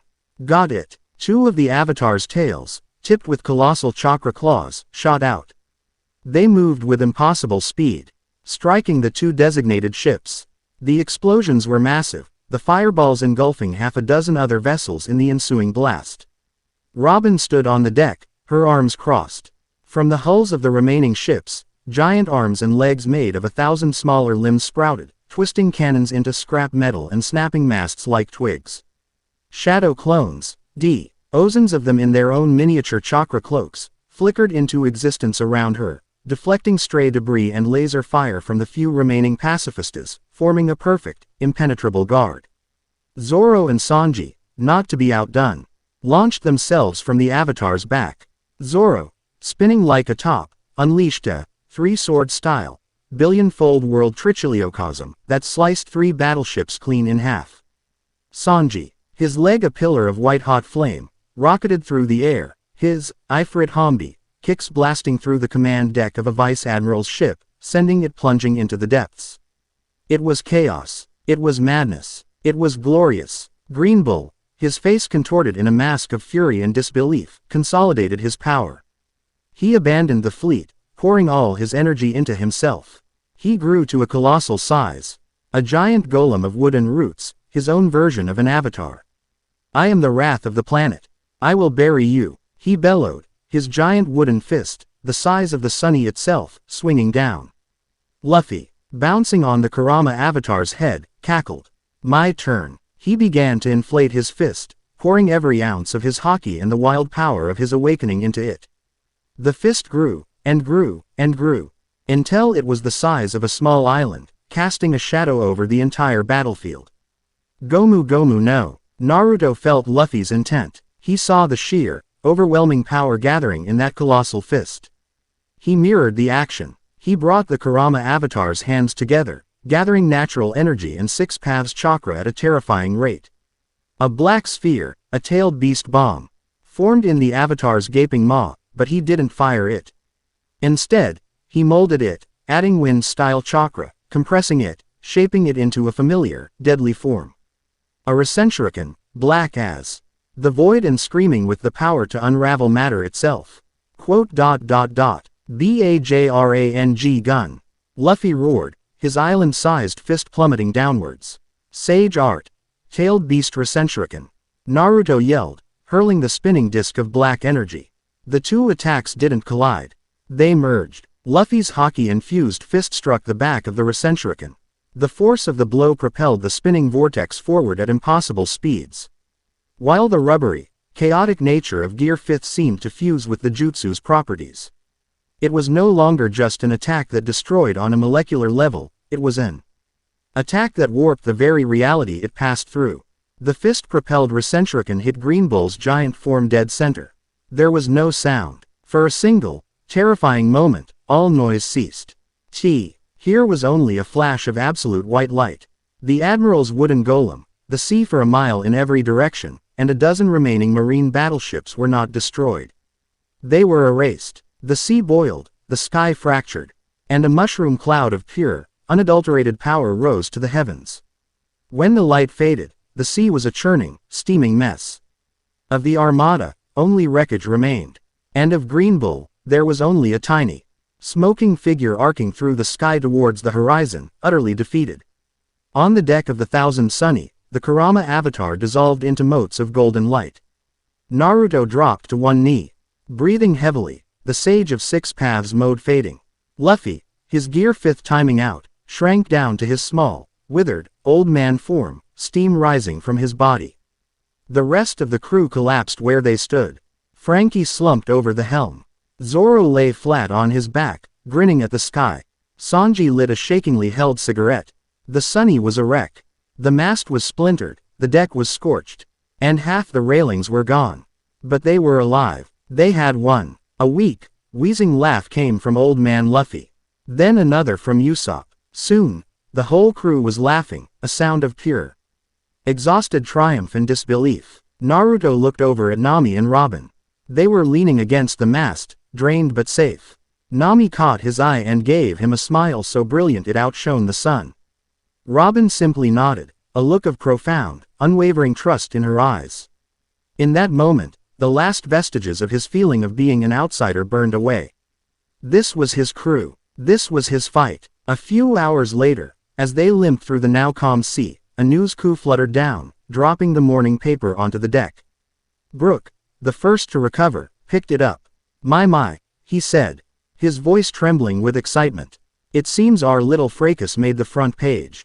World shaken. Straw Hat Pirates and mysterious ally annihilate Admiral's Buster Call fleet. Usopp snatched the paper, his eyes bugging out. Look at these new bounties. Luffy, you're at 4 billion. Zoro, Sanji, yours are huge too. He frantically flipped through the new wanted posters, his hands shaking. Jinbei, Robin, Frankie, all of us. Then he stopped. He held up the last poster. The photo was grainy, taken in the heat of battle. It showed a figure wreathed in a golden cloak, 9 black orbs floating behind him. His eyes glowing with terrifying power. It was a picture of a god of war. And below it, the name and the bounty that made Naruto's blood run cold. Dead or alive, Demon Sage, Naruto, 4,500,000,000 berries. Naruto stared at the poster. Demon Sage, a name born of fear, a title given by his enemies. It was just like Demon Fox, all those years ago. But this time, he wasn't a lonely kid. He looked around at the battered ship, at the exhausted but fiercely loyal faces of his new friends. A small, wry smile touched his lips. He had a new title in a new world, and a bounty had declared him one of the most dangerous men alive. And he wouldn't have it any other way. Chapter 4 End. Chapter 5, the diplomat and the deity. The aftermath of their victory was a brutal accounting. The Thousand Sunny, for all its resilience, was grievously wounded. The mainmast was a splintered wreck held together by Frankie's emergency bracing and Usopp's frantic rope work. The beautiful Lawn d'Ek was a patchwork of scorched earth and hastily replanted turf. They were afloat, they were alive, but they were vulnerable. Their supplies, especially the precious cola that powered the ship's most vital functions, were dangerously low. They were fugitives on an unprecedented scale. The news of their battle with Green Bull had spread like wildfire. They hadn't just defeated an admiral, they had humiliated him, shattering the myth of the world government's invincibility. In doing so, they had painted a target on their backs so large it could be seen from the moon. Every marine, every bounty hunter, every ambitious pirate crew looking to make a name for themselves would be hunting them. They couldn't outrun the whole world. "We need a safe harbor," Nami said, her voice tight with exhaustion. The crew was gathered in the galley. The new wanted posters spread across the table like a declaration of war. "We need to resupply, repair the Sunny properly, and figure out our next move. We can't keep fighting battles like that." "But where can we go?" Chopper asked, his small form trembling slightly. "Everywhere is controlled by the world government. We'll be walking into a trap." It was Robin who provided the answer. She slid a weathered map across the table, unrolling it to reveal a section of the new world they hadn't yet explored. "There is one place. The Kingdom of Xylos." Frankie squinted at the map. "Xylos. I've heard of it. The Gilded Kingdom. Supposedly neutral. They're rich as hell, famous for their nigh impenetrable sea prism stone defenses and a powerful standing army. They've never bent the knee to the world government." "Exactly," Robin affirmed. "They are one of the few truly independent nations left in the world. Their neutrality is their identity. King Valerius, their ruler, is known as a pacifist and a philosopher. He values reason and diplomacy above all else. If we can convince him of the true nature of the world government, of the threat they pose not just to us but to all free nations, he might grant us sanctuary." Zoro scoffed, taking a long swig of sake. "Diplomacy. We just blew up half their navy. I doubt they're in a talking mood." "That's why we don't do the talking," Nami said, her sharp gaze landing on Naruto. He was leaning against the wall, quietly observing the discussion, his own wanted poster crumpled in his hand. He hadn't said much since the battle, a thoughtful silence having settled over him. "Me?" Naruto asked, raising an eyebrow. "You," Nami confirmed. "You're not a pirate, not officially. You're a hero from another world who was dragged into this mess. You speak of uniting people, of peace. You're a leader. King Valerius is a philosopher. He'll respect a man of conviction more than a crew of wanted criminals. You will be our diplomat." Luffy, who had been busy trying to steal a piece of meat from Sanji's prep station, paused. "A diplomat, is that a kind of food?" "It means he's going to talk them into being our friends, Luffy," Sanji explained, expertly kicking Luffy's hand away. "And it's a brilliant idea," Nami swung. "Our powerful, charismatic Naruto-san will surely win them over." Naruto considered it. He though, UGHT of the grueling negotiations with the Raikage, the stubborn pride of Onoki, the quiet mistrust of the Mizukage. He had brokered peace between nations that had hated each other for generations. This was different, but the core principle was the same: finding common ground, building trust. He looked at the determined faces of his new friends. They were counting on him, not just for his power, but for his heart. "All right," he said, pushing off the wall. "I'll do it." The Kingdom of Xylos rose from the sea like a gilded mirage. It was a single, massive island, terraced with gleaming white marble buildings trimmed in gold.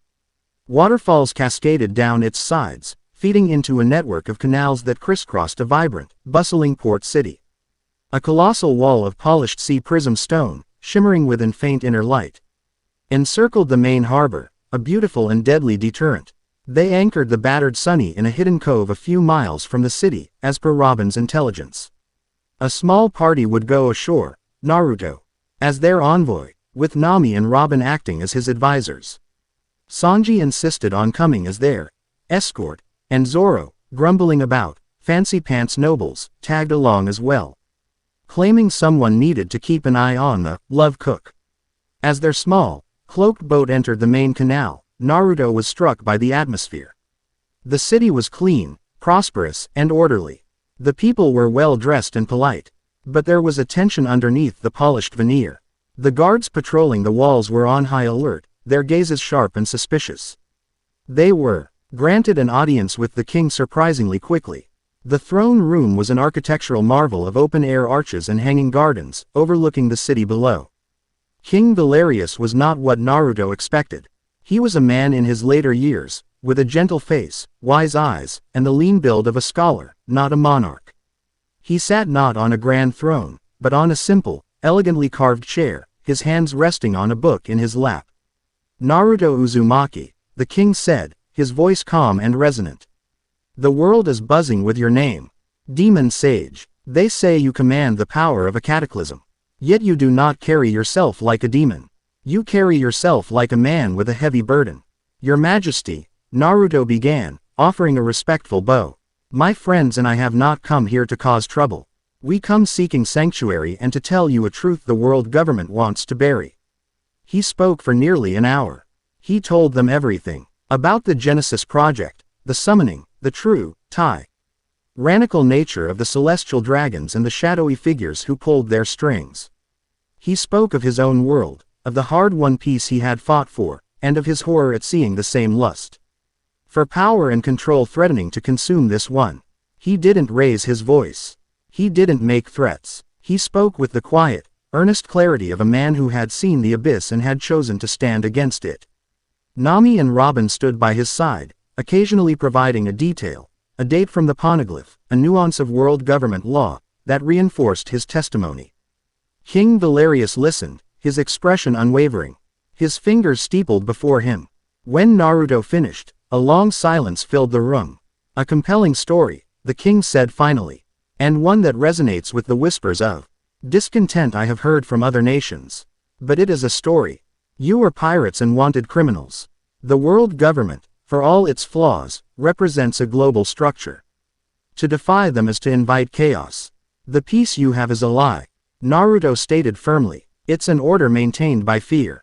Sooner or later, they will decide your neutrality is an inconvenience.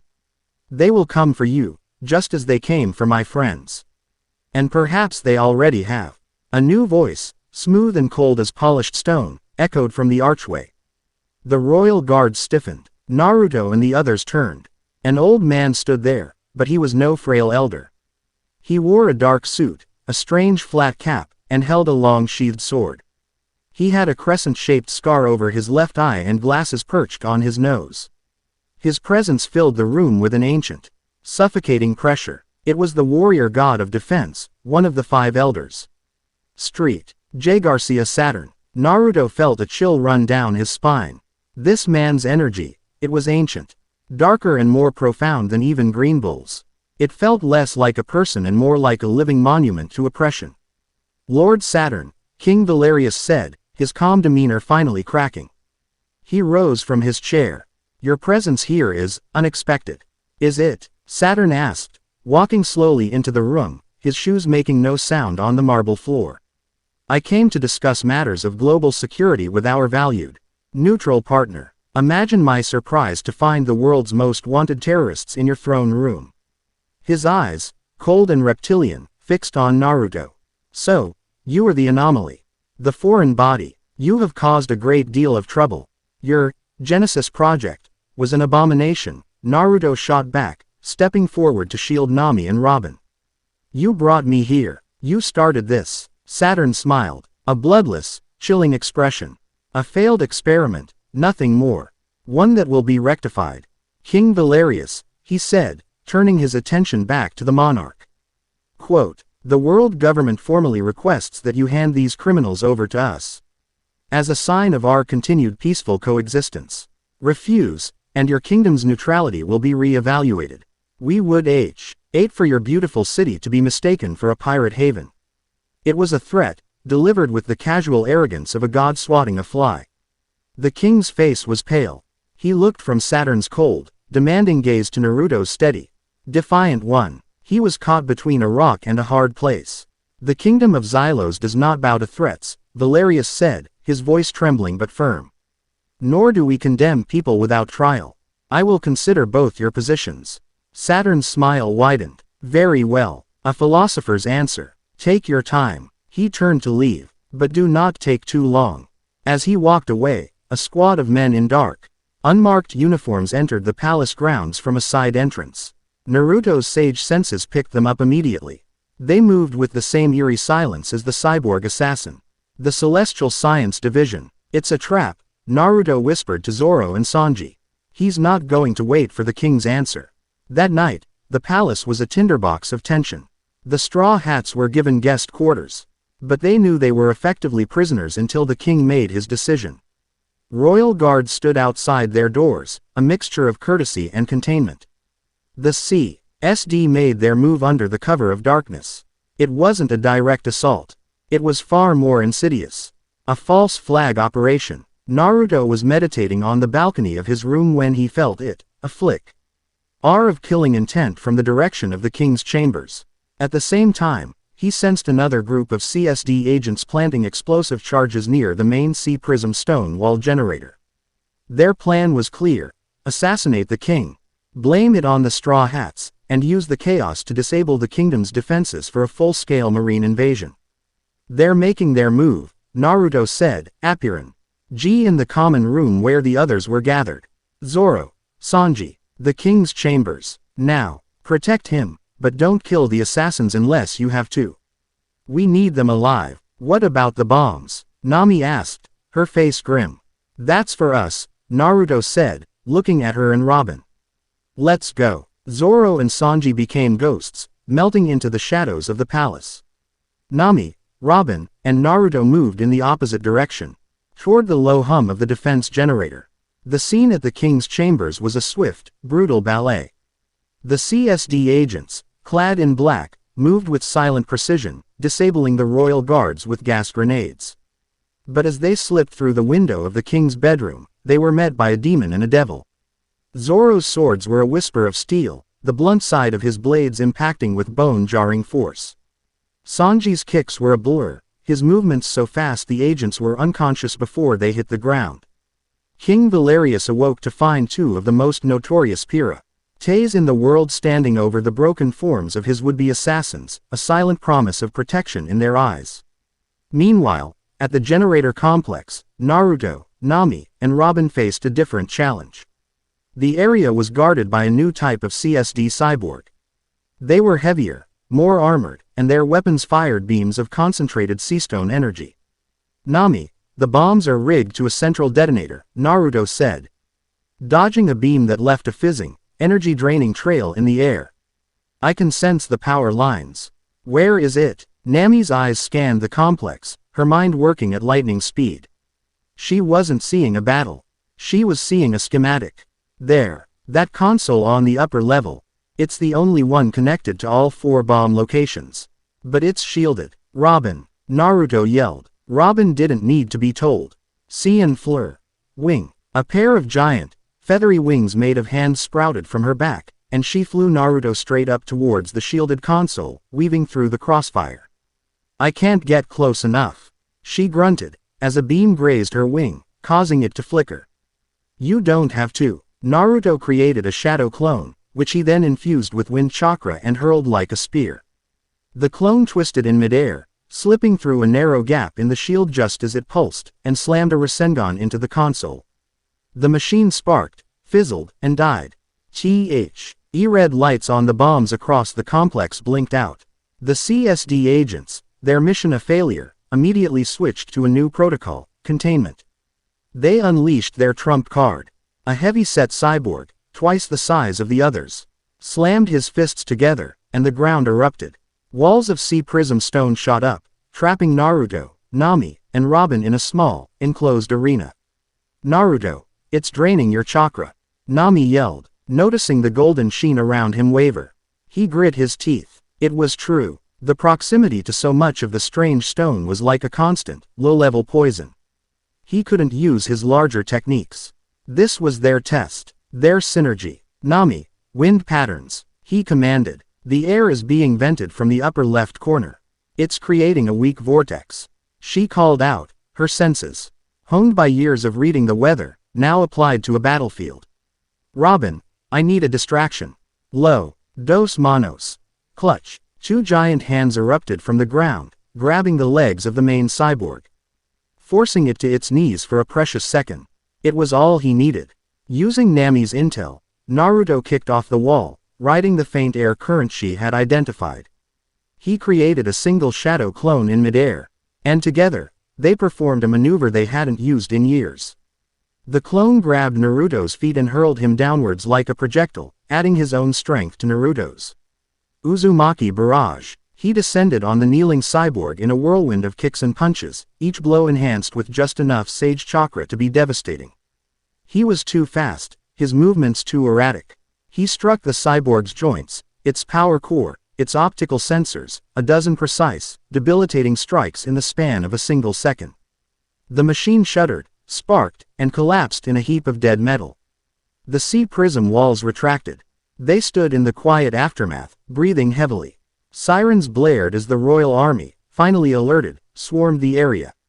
A moment later, King Valerius arrived, flanked by Zoro and Sanji. He saw the defeated cyborgs, the disarmed bombs, and the three weary but triumphant figures standing in the center of the chaos. He looked at the unconscious CSD agents being dragged away by his guards. He had his proof. He turned to Naruto, and for the first time, he offered a deep, respectful bow. You spoke of trust. You have proven it with deeds. The world government's diplomacy is a viper's kiss. He looked up, his gentle eyes now hard as steel. Street. J. Garcia Saturn demanded a decision.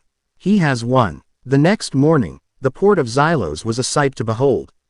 The entire Xylosian fleet, 100 sleek, white and gold warships, was arrayed in the harbor. The Thousand Sunny, now docked in the royal pier, was being swarmed by the kingdom's finest shipwrights. Its wounds being mended with expert care. King Valerius stood on the docks with Naruto, watching the flurry of activity.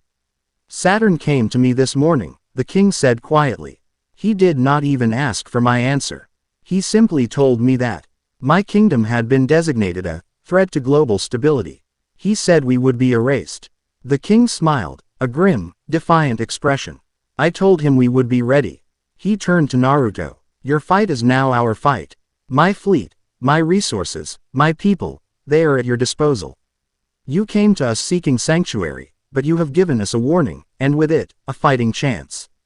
Saturn was waiting for them at the edge of the harbor, his ship a speck on the horizon. His mask of cold diplomacy was gone, replaced by an expression of pure, divine wrath. He stood alone on the pier as Naruto and his friends prepared to reboard the Sunny. You have made a grave error, Valerius, Saturn hissed. And you, he said, his eyes locking onto Naruto, you are not a savior. You are a plague. You spread dissent and chaos wherever you go. I promise you, I will personally oversee your dissection. Naruto met his gaze without flinching. You can try. As they sailed away from Xylos, the fully repaired Thousand Sunny now at the head of a massive allied fleet, Naruto stood on the figurehead, the wind whipping through his hair. They hadn't just found a safe harbor. They had found an army. They had taken a neutral kingdom and turned it into a powerful ally, not through force, but through conviction and action. The game had changed. They were no longer just running. Now, they were ready to push back. Chapter 5 End. Chapter 6. The Heart of the Machine. The alliance with Xylos was a paradigm shift. For the first time since Naruto's arrival, the Straw Hats weren't just reacting. They were on the offensive. King Valerius's fleet provided them with more than just firepower. It gave them intelligence, resources, and breathing room. While the Xylos Sea and Navy engaged in strategic skirmishes with marine patrols across the New World, a grand, global diversion, the real mission could begin. They had captured several CSD agents and cyborgs during the failed coup in Xylos. Under interrogation by Robin and the king's top strategists, a terrifying picture began to emerge. The agents, fanatically loyal, revealed nothing. But the data chips recovered from the cyborgs, when painstakingly decrypted by Frankie and Xylos's best engineers, spoke volumes. They found schematics, supply routes, and panicked communications logs that all pointed to one location, a mobile deep-sea fortress laboratory codenamed Pandora's Box. It was the heart of the Celestial Science Division, the birthplace of the pacifistas, the chakra-disrupting weapons, and the Genesis Project itself. It was a place of unspeakable horrors, where the world government's amoral ambition was made manifest by its most brilliant and twisted minds. "This is it," Naruto said, his hand flat on the holographic map displaying the fortress's last known coordinates. The core crew was gathered in the war room aboard King Valerius's flagship. "This is the source. We take this place down, we Ipple their ability to create weapons specifically for me. We can't win a war of attrition if they keep adapting faster than we do." According to these logs, it's more than a factory, Robin added, her face grim. They mention live specimen acquisitions and failed summoning stabilizations. They have prisoners, and they've been trying to replicate your arrival, pulling other things, other creatures, from different dimensions. A cold silence fell over the room.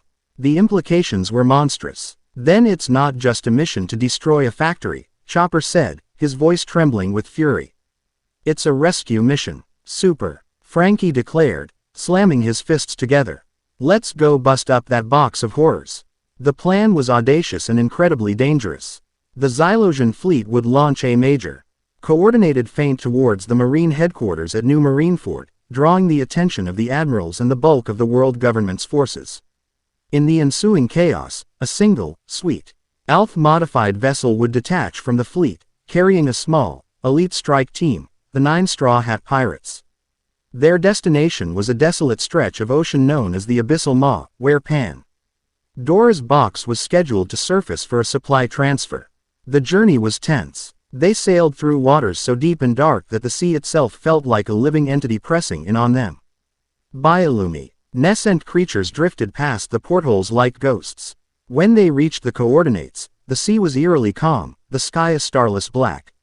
Then, the ocean began to bubble. The water frothed and churned, and a structure of impossible scale rose from the depths, shedding waterfalls from its dark, metallic hull. Pandora's box was no mere fortress, it was a moving island of black steel and glowing purple circuitry. The same blasphemous fusion of technology and ancient runes as the summoning array. It was a jagged, ugly scar on the face of the ocean, humming with a malevolent energy that made Naruto's teeth ache. "No time to waste," Zoro said, his hand already on his swords. "Let's get this party started." They docked their small ship in the shadow of one of the massive support pillars. Air infiltration was a whirlwind of controlled chaos. Frankie blew a hole in a maintenance hatch with a precisely aimed radical beam. From there, they split into teams, plunging into the sterile, labyrinthine corridors of the fortress. The interior was a nightmare. The air smelled of antiseptic, ozone, and something metallic and vaguely organic, like old blood. Automated turrets firing seastone-laced energy bolts popped from the walls. Naruto, Luffy, and Zoro formed the vanguard, a tidal wave of destructive power that smashed through the initial defenses. Luffy, in gear second, was a red blur, his hockey-infused fists turning cyborg guards into crumpled heaps. Zoro's swords sang, slicing through reinforced steel doors as if they were paper. Naruto moved between them, his Rasengan clearing entire hallways of robotic sentinels. But the fortress adapted. Corridors shifted and sealed, trying to separate them. The cyborgs they faced became progressively more dangerous. Some had chameleon-like cloaking devices, while others could replicate the Straw Hat's own techniques in crude, robotic mockery.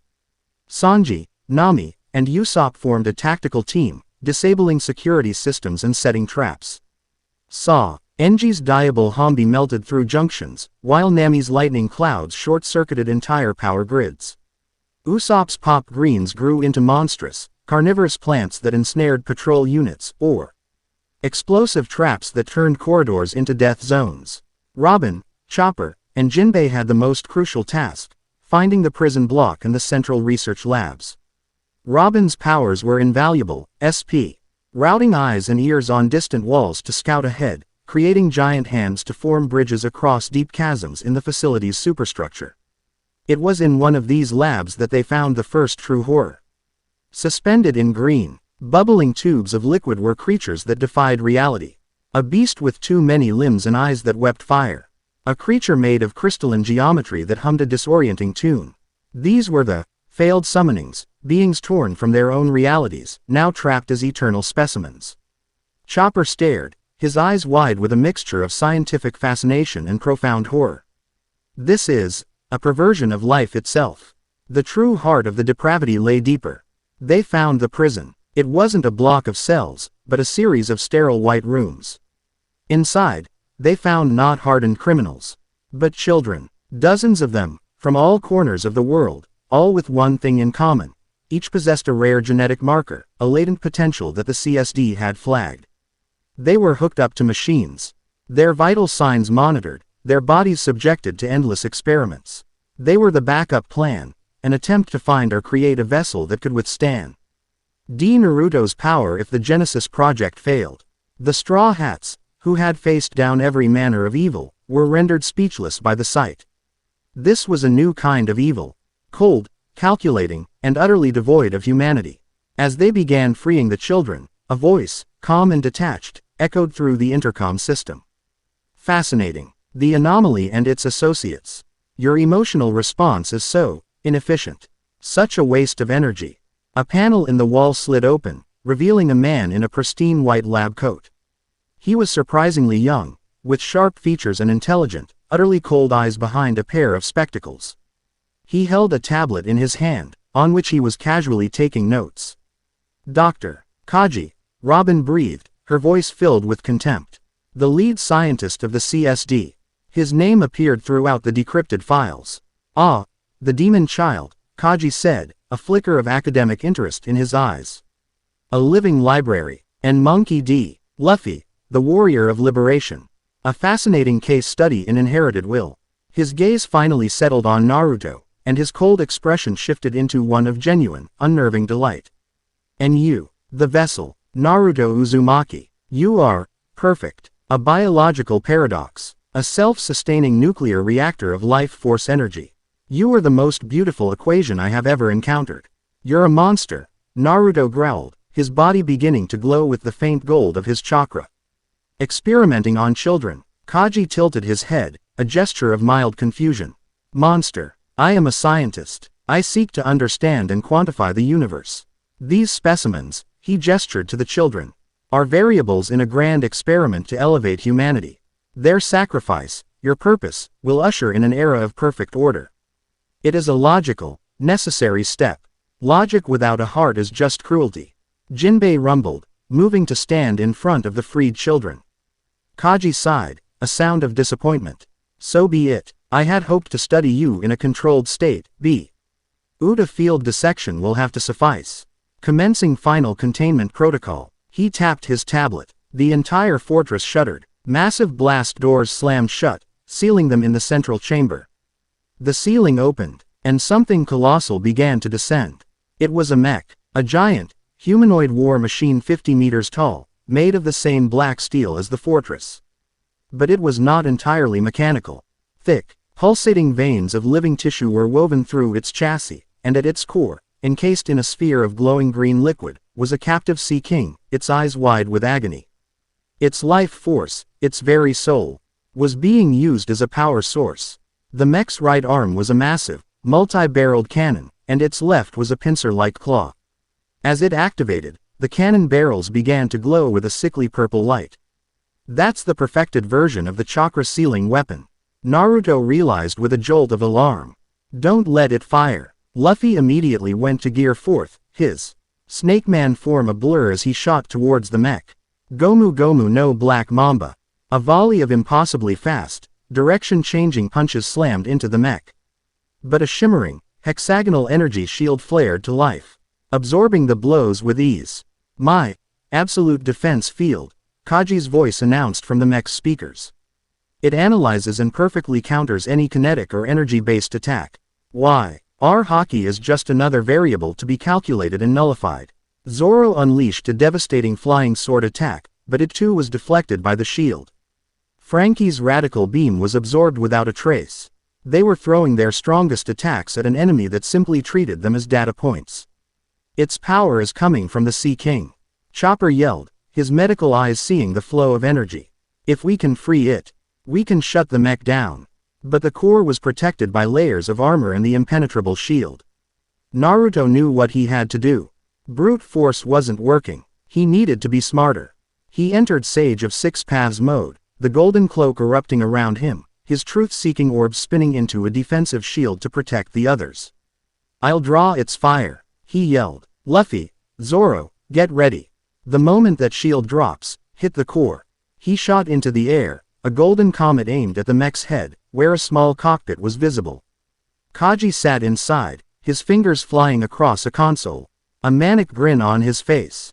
"Yes, more data. Give me everything." Naruto formed a Rasenshuriken, but he didn't throw it. Instead, he allowed the chakra sealing cannon to lock onto him. He could feel the weapon's energy building, a vortex of pure negation that made his skin crawl. "Your energy signature is unique," Kaji stated. "Unlike a devil fruit, it is not a foreign power, but an extension of your own biology. To seal it, I cannot simply project a field like seastone. I must extract it." A forced, violent vacuum. The cannon fired. It wasn't a beam of light, but a vortex of spiraling purple darkness. It shot towards Naruto, and he met it head-on with his Rasenshuriken. The two forces collided in a screech of tortured reality. The Rasenshuriken's power to destroy on a cellular level fought against the cannon's power to unmake energy itself. The air crackled, space itself seeming to warp around the point of impact. For a moment, it was a stalemate. But Kaji had one more card to play. "Overload," he whispered. The Sea King in the mech's core screamed, a silent, psychic shriek of agony as its entire life force was siphoned in a single, brutal surge. The purple vortex intensified, overpowering the Rasenshuriken. It slammed into Naruto. The pain was unlike anything he had ever felt. It wasn't a burn or a cut. It was a hollowing out. It felt as if his very soul as being ripped from his body through his chakra network. The golden cloak of the Six Paths mode flickered and died.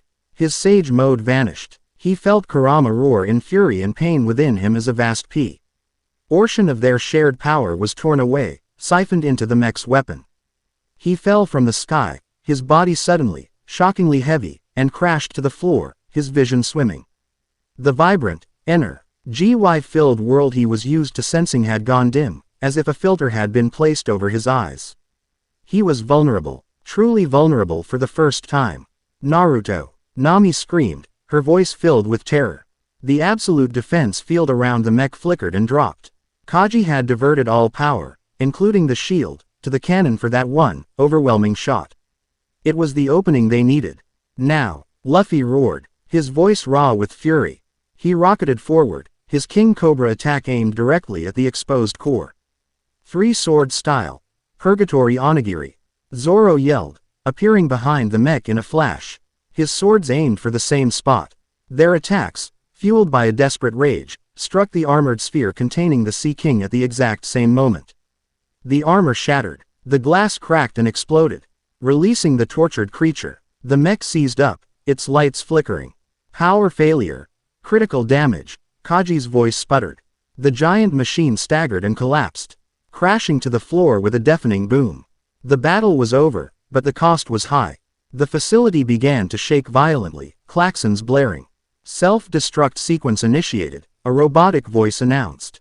"Detonation in 10 minutes. We have to get the kids out of here," Sanji yelled, already scooping two of the frightened children into his arms.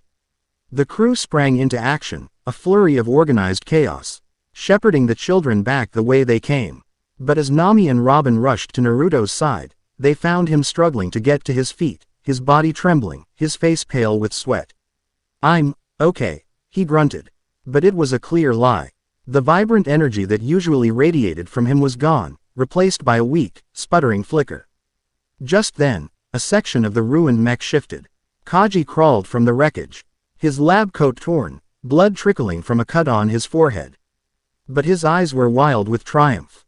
He held a small, glowing purple cube in his hand. "Incredible," he whispered, looking at the cube. "A sample, a pure, concentrated sample of your core energy.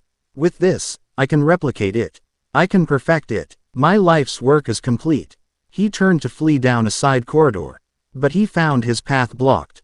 Nami stood there, her Klima tact held ready, her expression one of cold fury. Robin stood beside her, arms crossed, her eyes promising a painful death. "You're not going anywhere," Nami said, her voice dangerously low. Kaji laughed, a high, unhinged sound. "You, a mere navigator, an archaeologist, you cannot stop me." From behind them, Naruto pushed himself to his feet. He was leaning heavily on the wall, but he was standing. He began to form the hand signs for a shadow clone, but his hands shook, and the jutsu fizzled with a pathetic puff of smoke. He was running on empty. He saw Nami and Robin standing between him and the mad scientist. He saw their unwavering backs, their refusal to stand down. The roles had been reversed. All this time, he had been their shield. Now, they were his. Weather egg. Thunder breed tempo. Nami yelled, launching a series of dark clouds that surrounded Kaji. Gigantsko Mono. Robin slammed two colossal hands down on either side of the scientist, trapping him. Thunderbolt tempo. Nami finished, pointing her staff. A massive bolt of lightning lanced down from the clouds, striking Kaji dead center. He screamed as he was electrocuted. The purple cube flying from his hand. It skittered across the floor, stopping near Naruto's feet. Naruto crushed it under his boot without a second thought. The fortress was coming apart around them. Sections of the ceiling were collapsing. "We have to go," Robin yelled, grabbing Naruto's arm and slinging it over her shoulder. Nami took his other side. Together, they supported him, half carrying, half dragging him through the crumbling corridors, following the sounds of their escaping crewmates. They burst out of the maintenance hatch and onto their ship just as the M-AIN reactor of Pandora's box went critical. They cast off, the stealth ship rocketing away as the abomination behind them began to glow with an apocalyptic light. Then, it detonated, a silent, blinding flash, followed by a concussive shockwave that nearly capsized their ship. Where the fortress had been, there was now only a column of steam rising from a furiously boiling sea. On the deck, Naruto collapsed, the last of his strength giving out. Nami and Robin knelt beside him, their faces a mixture of relief, fear, and fierce protectiveness. He looked up at them, at the concern in their eyes, and managed a weak, tired smile. They had faced the heart of the enemy's machine, rescued the innocent, and won. But he was broken, his power shattered. And he knew, with a chilling certainty, that the true master of this world would not let such an act of defiance go unpunished. The worst was yet to come. Chapter 6 End. Chapter 7. The Dawn of the Empty Throne. The destruction of Pandora's box sent a shockwave through the world. But not the one the Straw Hats had intended. It was not a symbol of hope that spread across the seas, but a palpable, terrifying silence. The world government did not issue condemnations. The Marines did not escalate their patrols. For 3 days, the seas were unnervingly calm. It was the deep breath before the plunge, the silence of a god choosing its weapon. Aboard the Xylosian flagship, the mood was somber. Naruto's condition was the source of their anxiety. Chopper, his medical genius pushed to its absolute limit, could only offer a grim prognosis. "It's not a physical injury," he explained to a grim-faced Nami and Robin in the infirmary. "Doctor, Kaji's machine didn't just drain his chakra, it damaged the pathways themselves. It's like a riverbed that's been scraped dry and cracked. The river can't flow. He has his physical strength, but his ninjutsu, his sage mode, it's all locked away. It needs to heal, but healing something like this, it could take months. Or years." Naruto lay on the bed, asleep. He looked smaller, more fragile without the vibrant aura of power that usually clung to him. He was just a man now, a tired warrior far from home. Nami reached out, her fingers brushing a stray strand of blonde hair from his forehead. The fierce protectiveness she felt was a raw, aching thing in her chest. They had leaned on his impossible strength for so long, and now he was the one who needed protecting. Robin placed a comforting hand on Nami's shoulder. "He's strong, Nami. His will is what defines him, not just his power. He will recover." But even as she said it, a deep unease settled in her heart. They had poked the hornet's nest, and now, with their greatest weapon offline, the hornets were silent. The silence broke on the 4th day. It began with a tremor. Not an earthquake, but a vibration in the very fabric of the world. On every island, in every sea, compasses began to spin wildly. The sky, a perfect, cloudless blue, began to shimmer. as if they were looking at it through a heat haze. Then, from the direction of the red line, a pillar of light erupted, punching a hole through the atmosphere. It was a beam of pure, annihilating energy. So vast it was visible from halfway across the world. It struck the island of Lulusia, a kingdom that had recently shown signs of rebellion. There was no explosion, no sound. One moment, the island was there. The next, there was only a gaping, perfectly circular hole in the ocean, the seawater boiling and hissing as it rushed to fill the void. The island, and everyone on it, had been erased from existence. Aboard the fleet, they watched the event unfold on a long-range telescopic dial. The crew stood in stunned horror. This wasn't a buster call. This was an act of deicide. A single, global message followed. Broadcast on every den mushi, on every frequency. It wasn't a voice. It was a symbol, appearing on every screen, the sigil of the world government. And beneath it, a single line of text. Order is absolute. Defiance is void. Amu had made a move. He's using the mother flame, Robin whispered, her face ashen as she recognized the descriptions from the Umbra poneglyph. An ancient weapon, powered by, I don't know. The texts were fragmented, but its purpose was clear: to erase, to unmake. King Valerius, his face pale but resolute, turned to his command staff. They're making an example. They're telling the world that this is the price of freedom. He looked at the straw hats. They will come for us next. For Xylos, for our fleet. For you. Luffy, who had been uncharacteristically silent, stepped forward. The usual carefree light in his eyes was gone, replaced by the cold, hard fire of a king. No, he said, his voice low and dangerous. We're not going to wait for them. We're going to them. He pointed a finger at the holographic map, at the red line, at the holy city of Mary Geois. We're going to the top. We're going to kick the guy in charge off his throne. It was an insane plan. A suicidal charge against the heart of world power. But as they looked at Luffy, at the absolute conviction in his eyes, no one disagreed. Running was no longer an option. The world had been shown its cage. The only choice left was to break it. The war that followed was not a single battle, but a global uprising. Spurred by the horror of Lulusia and the defiant broadcast of the Straw Hat Grand Fleet and their Xylosian allies, rebellions erupted across the world. The Revolutionary Army, led by Monkey D. Dragon, launched a full-scale assault on government strongholds. Nations long oppressed rose up. The world descended into a beautiful, terrifying chaos. The Straw Hat Alliance was the tip of the spear. Their target was Mary Geois itself. Getting there was a battle that would be sung about for 1,000 years.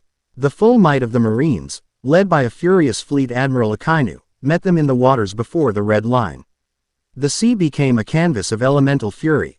Akainu's magma fists clashed with the combined might of Sanji's Ifrit Hambi and Jinbei's master-class Fishman Karate, turning the ocean to steam. Zoro, his eyes glowing with the intensity of his conqueror's haki, found his final challenge: the blind, sword-wielding Admiral Fujitora. Their duel was not one of hate, but of clashing ideologies, gravity-defying sword slashes against the purgatorial might of Asura. The other Straw Hats had their own legendary fights. Frankie, in the Iron Pirate, battled against a fleet of new-model pacifistas. Usopp, from a sniper's nest on the Xylosian flagship, waged a war of attrition against an entire squadron of vice-admirals, his cleverness and courage finally eclipsing his fear. The Grand Fleet and the Xylosian Navy held the line, buying them the time they needed. Naruto watched from the infirmary, a storm of frustration and helplessness brewing inside him. He could feel the titanic clashes of power outside. He could feel his friends' pushing themselves to their absolute limits. He punched the wall beside his bed, a pathetic, human gesture. He was a spectator in the most important battle of his life. "Don't," a voice said. He turned. Nami was standing in the doorway, her klima tacked in hand, her face smudged with soot. "Don't you dare think you're useless. You are the reason we have this army. You are the reason we are all still alive. You've done your part. Now it's our turn." She gave him a fierce, determined smile. "Just get better. We'll need you to help us rebuild the world when we're done breaking it." She turned and ran back into the fray. The path was cleared with blood, sweat, and sheer force of will. Luffy, in a cataclysmic clash that split the heavens, finally defeated Akainu, his joyful, liberated fists breaking through the Admiral's absolute justice. With the Marines, command structure shattered, the alliance broke through. They ascended the Red Line, a small, battered group, and stormed the pristine, hallowed grounds of Mary Geoise. Pangaea Castle was a ghost town. The celestial dragons had fled or were in hiding. The 5 elders were gone, presumably defeated in the chaos of the global war. They reached the throne room. The fabled chamber of the empty throne, without resistance. The room was vast and circular. Black marble floors were etched with the same ancient runes from the summoning array. At the far end, atop a flight of stairs, sat the empty throne, a simple, unadorned chair that represented a world without a single ruler. But it was not empty. A figure sat upon it. It was impossible to tell if it was male or female. It was tall and slender, draped in flowing black robes, its face hidden in shadow. But its eyes were ancient, red, and ringed like a perpetual ripple in a pond of blood. This was Amu, the sovereign of the world. Insects, a voice echoed, seeming to come from every direction at once. It was a chorus of 1,000 whispers, ancient and tired. You have tracked your filth into my garden. For that, you will be erased. Amu raised a single, slender hand. A black, arrow-like shadow shot from its fingertip, aimed at Luffy. Look out, Sanji yelled, moving to intercept. The shadow struck Sanji in the chest. And he vanished. There was no smoke, no light, no sound. One moment he was there, the next, he was gone. Not dead, erased. The crew stared in horror. The empty space where their friend had been. Sanji-kun, Nami screamed. What did you do? Luffy roared, his voice cracking. I have removed him, Imu's voice whispered. He no longer is. He no longer was. His existence has been voided. This was Imu's power, the ultimate authority, the ability to unmake reality. It was a power that negated devil fruits, Haki, life itself. How could they fight that? How could you punch something that could make you cease to have ever existed? Panic began to set in. Zoro lunged, only for Amu to flick a finger, erasing the floor beneath him. Zoro fell into a void, disappearing from sight. One by one, Amu began to pick them off with casual, contemptuous ease. The attacks were instant, undodgeable. The crew was being deleted from existence. It was in this moment of absolute despair that Naruto arrived. He wasn't walking. He was being supported by Brook and a wounded Jinbei. He was pale, weak, but his eyes burned with a furious blue light. He saw Usopp vanish. He saw Chopper erased. He saw the horror on Nami's and Robin's faces as they stood back to back, the last one standing besides a grieving Luffy. Something inside him broke. He wasn't a sage. He wasn't a Jinchuriki. He was just Naruto Uzumaki. And his friends were being murdered. Kurama, he roared, not with his mouth, but with his soul. One last time, everything you have. Burn my entire life if you have to. Are you sure, Naruto? The great fox's voice rumbled in his mind, a sound of grim acceptance. This is not Baryon mode. This is self-immolation. There is no coming back from this. You will burn out like a star. Do it. A torrent of crimson chakra erupted from Naruto's body. It was not the controlled, golden light of the 6 paths. It was a violent, chaotic, blood-red inferno. The damaged chakra pathways were forcibly burned open, his own life force the fuel. The pain was absolute, a fire consuming him from the inside out, but he welcomed it. He stood tall, no longer needing support, a pillar of raw, desperate power. You, Imu's voice held a flicker of surprise. You would burn your own existence to defy me. I've fought gods before, Naruto snarled, his voice a guttural roar. You're just another tyrant on a fancy chair. He charged. Amu fired a volley of erasure shadows. Naruto didn't dodge. The crimson chakra flared, and where the shadows struck, his own energy was violently consumed. But his body remained. He was trading his life, second by second, to resist Imu's void. But he couldn't win. He was just delaying the inevitable. The throne. Robin screamed, a sudden revelation dawning on her face. She was staring at the ancient script carved into the floor. The poneglyph at Umbra. It didn't just mention a weapon. It mentioned a prison. Naruto, his power isn't his own. It comes from the throne. It's a life support system from the Void Century. Nami's mind raced, connecting the dots. The shimmers in the sky, the compasses spinning. Amu wasn't just firing a weapon. He was the weapon, and every attack had a tell. A faint distortion in the air a split second before the erasure. A rhythmic pulse, like a heartbeat. Luffy, Naruto, Nami yelled, her voice cutting through the chaos. He has a pattern, a rhythm. He has to breathe between attacks. I can predict the next gap. Luffy, his face streaked with tears of rage, looked at Naruto. He saw his friend burning away, sacrificing himself. He saw Nami and Robin, their minds now their greatest weapons. He understood. Nami, give us the timing. Luffy roared, his body beginning to steam as he prepared to go all out. He's targeting you, Naruto. Nami shouted, her eyes darting back and forth, reading the invisible currents of Imu's power.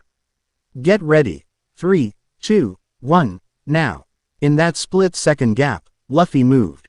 He didn't attack Amu. He grabbed Naruto, his rubbery body acting as a sling. Gomu Gomu no, rocket. He hurled Naruto not at Amu, but straight up, towards the ceiling. Amu, momentarily confused by the tactic, prepared to erase Naruto from the sky. But Naruto wasn't the attack. Robin, now. Naruto roared from midair. Mille fleur.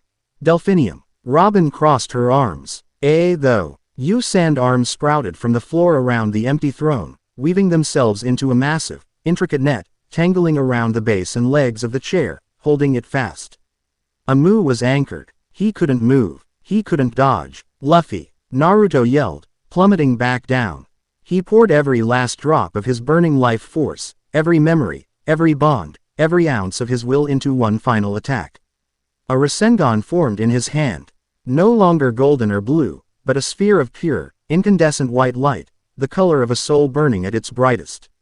Luffy met him halfway, his fist, swollen to the size of a boulder and glowing with the full, blinding intensity of his conqueror's haki, slammed into the back of Naruto's. Gum Gum, Uzumaki, Galaxy Gun. The combined attack, a fusion of a dying star's will and a free king's fury. Did not strike Amu, it struck the empty throne. The throne, a symbol of absolute power and the source of Imu's immortality, cracked. Then, with a sound like shattering glass that echoed across the planet, it exploded into a million pieces. Amu screamed. It was a sound of pure agony. Severed from his power source, his ancient form began to decay. The robes turned to dust, revealing a withered, desiccated husk that had been ancient when the world was young. He aged centuries in seconds, crumbling away until nothing was left but a whisper of dust on the broken floor. As the last mote of Amu faded, the world snapped back into place. Zoro fell from a portal in the ceiling, landing with a confused grunt. Sanji reappeared where he had vanished, looking around in a daze. One by one, the erased Straw Hats returned, their memories fuzzy, as if waking from a strange dream. But the victory came at a cost. Naruto's crimson chakra faded, and he collapsed, his hair turning white as snow, his body limp. Weeks later, the sea was calm, the sky a gentle blue. On the deck of the Thousand Sunny, which was being followed by a fleet of ships from every corner of the world, a party was in full swing. The world government was gone. The world was in chaos, but it was the chaos of rebuilding, of new possibilities. Naruto sat in a deck chair, a blanket over his lap. His hair was still white, a permanent mark of his sacrifice. His chakra was gone, perhaps forever. He was, for all intents and purposes, a normal man. He watched Luffy, now hailed as the Pirate King, laughing and stealing food. He watched Zoro and Sanji bickering. He watched his friends, his family, enjoying the peace they had all bled for. Nami and Robin came and sat beside him. They didn't say anything for a long time. Just watched the sunset with him. The dark memory of the Genesis Project was a ghost, a nightmare from another lifetime. So, Nami said softly, her hand finding his. What now, hero? Naruto looked at his hand in hers. Then at Robin, who gave him a gentle, knowing smile. He was no longer a sage, a Jinchuriki, or a demon. He was just Naruto. And he was home. I don't know, he said, his voice quiet but content. He squeezed Nami's hand, his gaze drifting out to the endless, open horizon. I guess I'll just see where the sea takes me. He leaned back, putting his arms around the two women who had become his world. They leaned into him, a silent, comfortable triangle of shared history and chosen destiny. The sea was open, the sky was clear, and for the first time in a very, very long time, all three of them were truly, completely free. Chapter 7 End.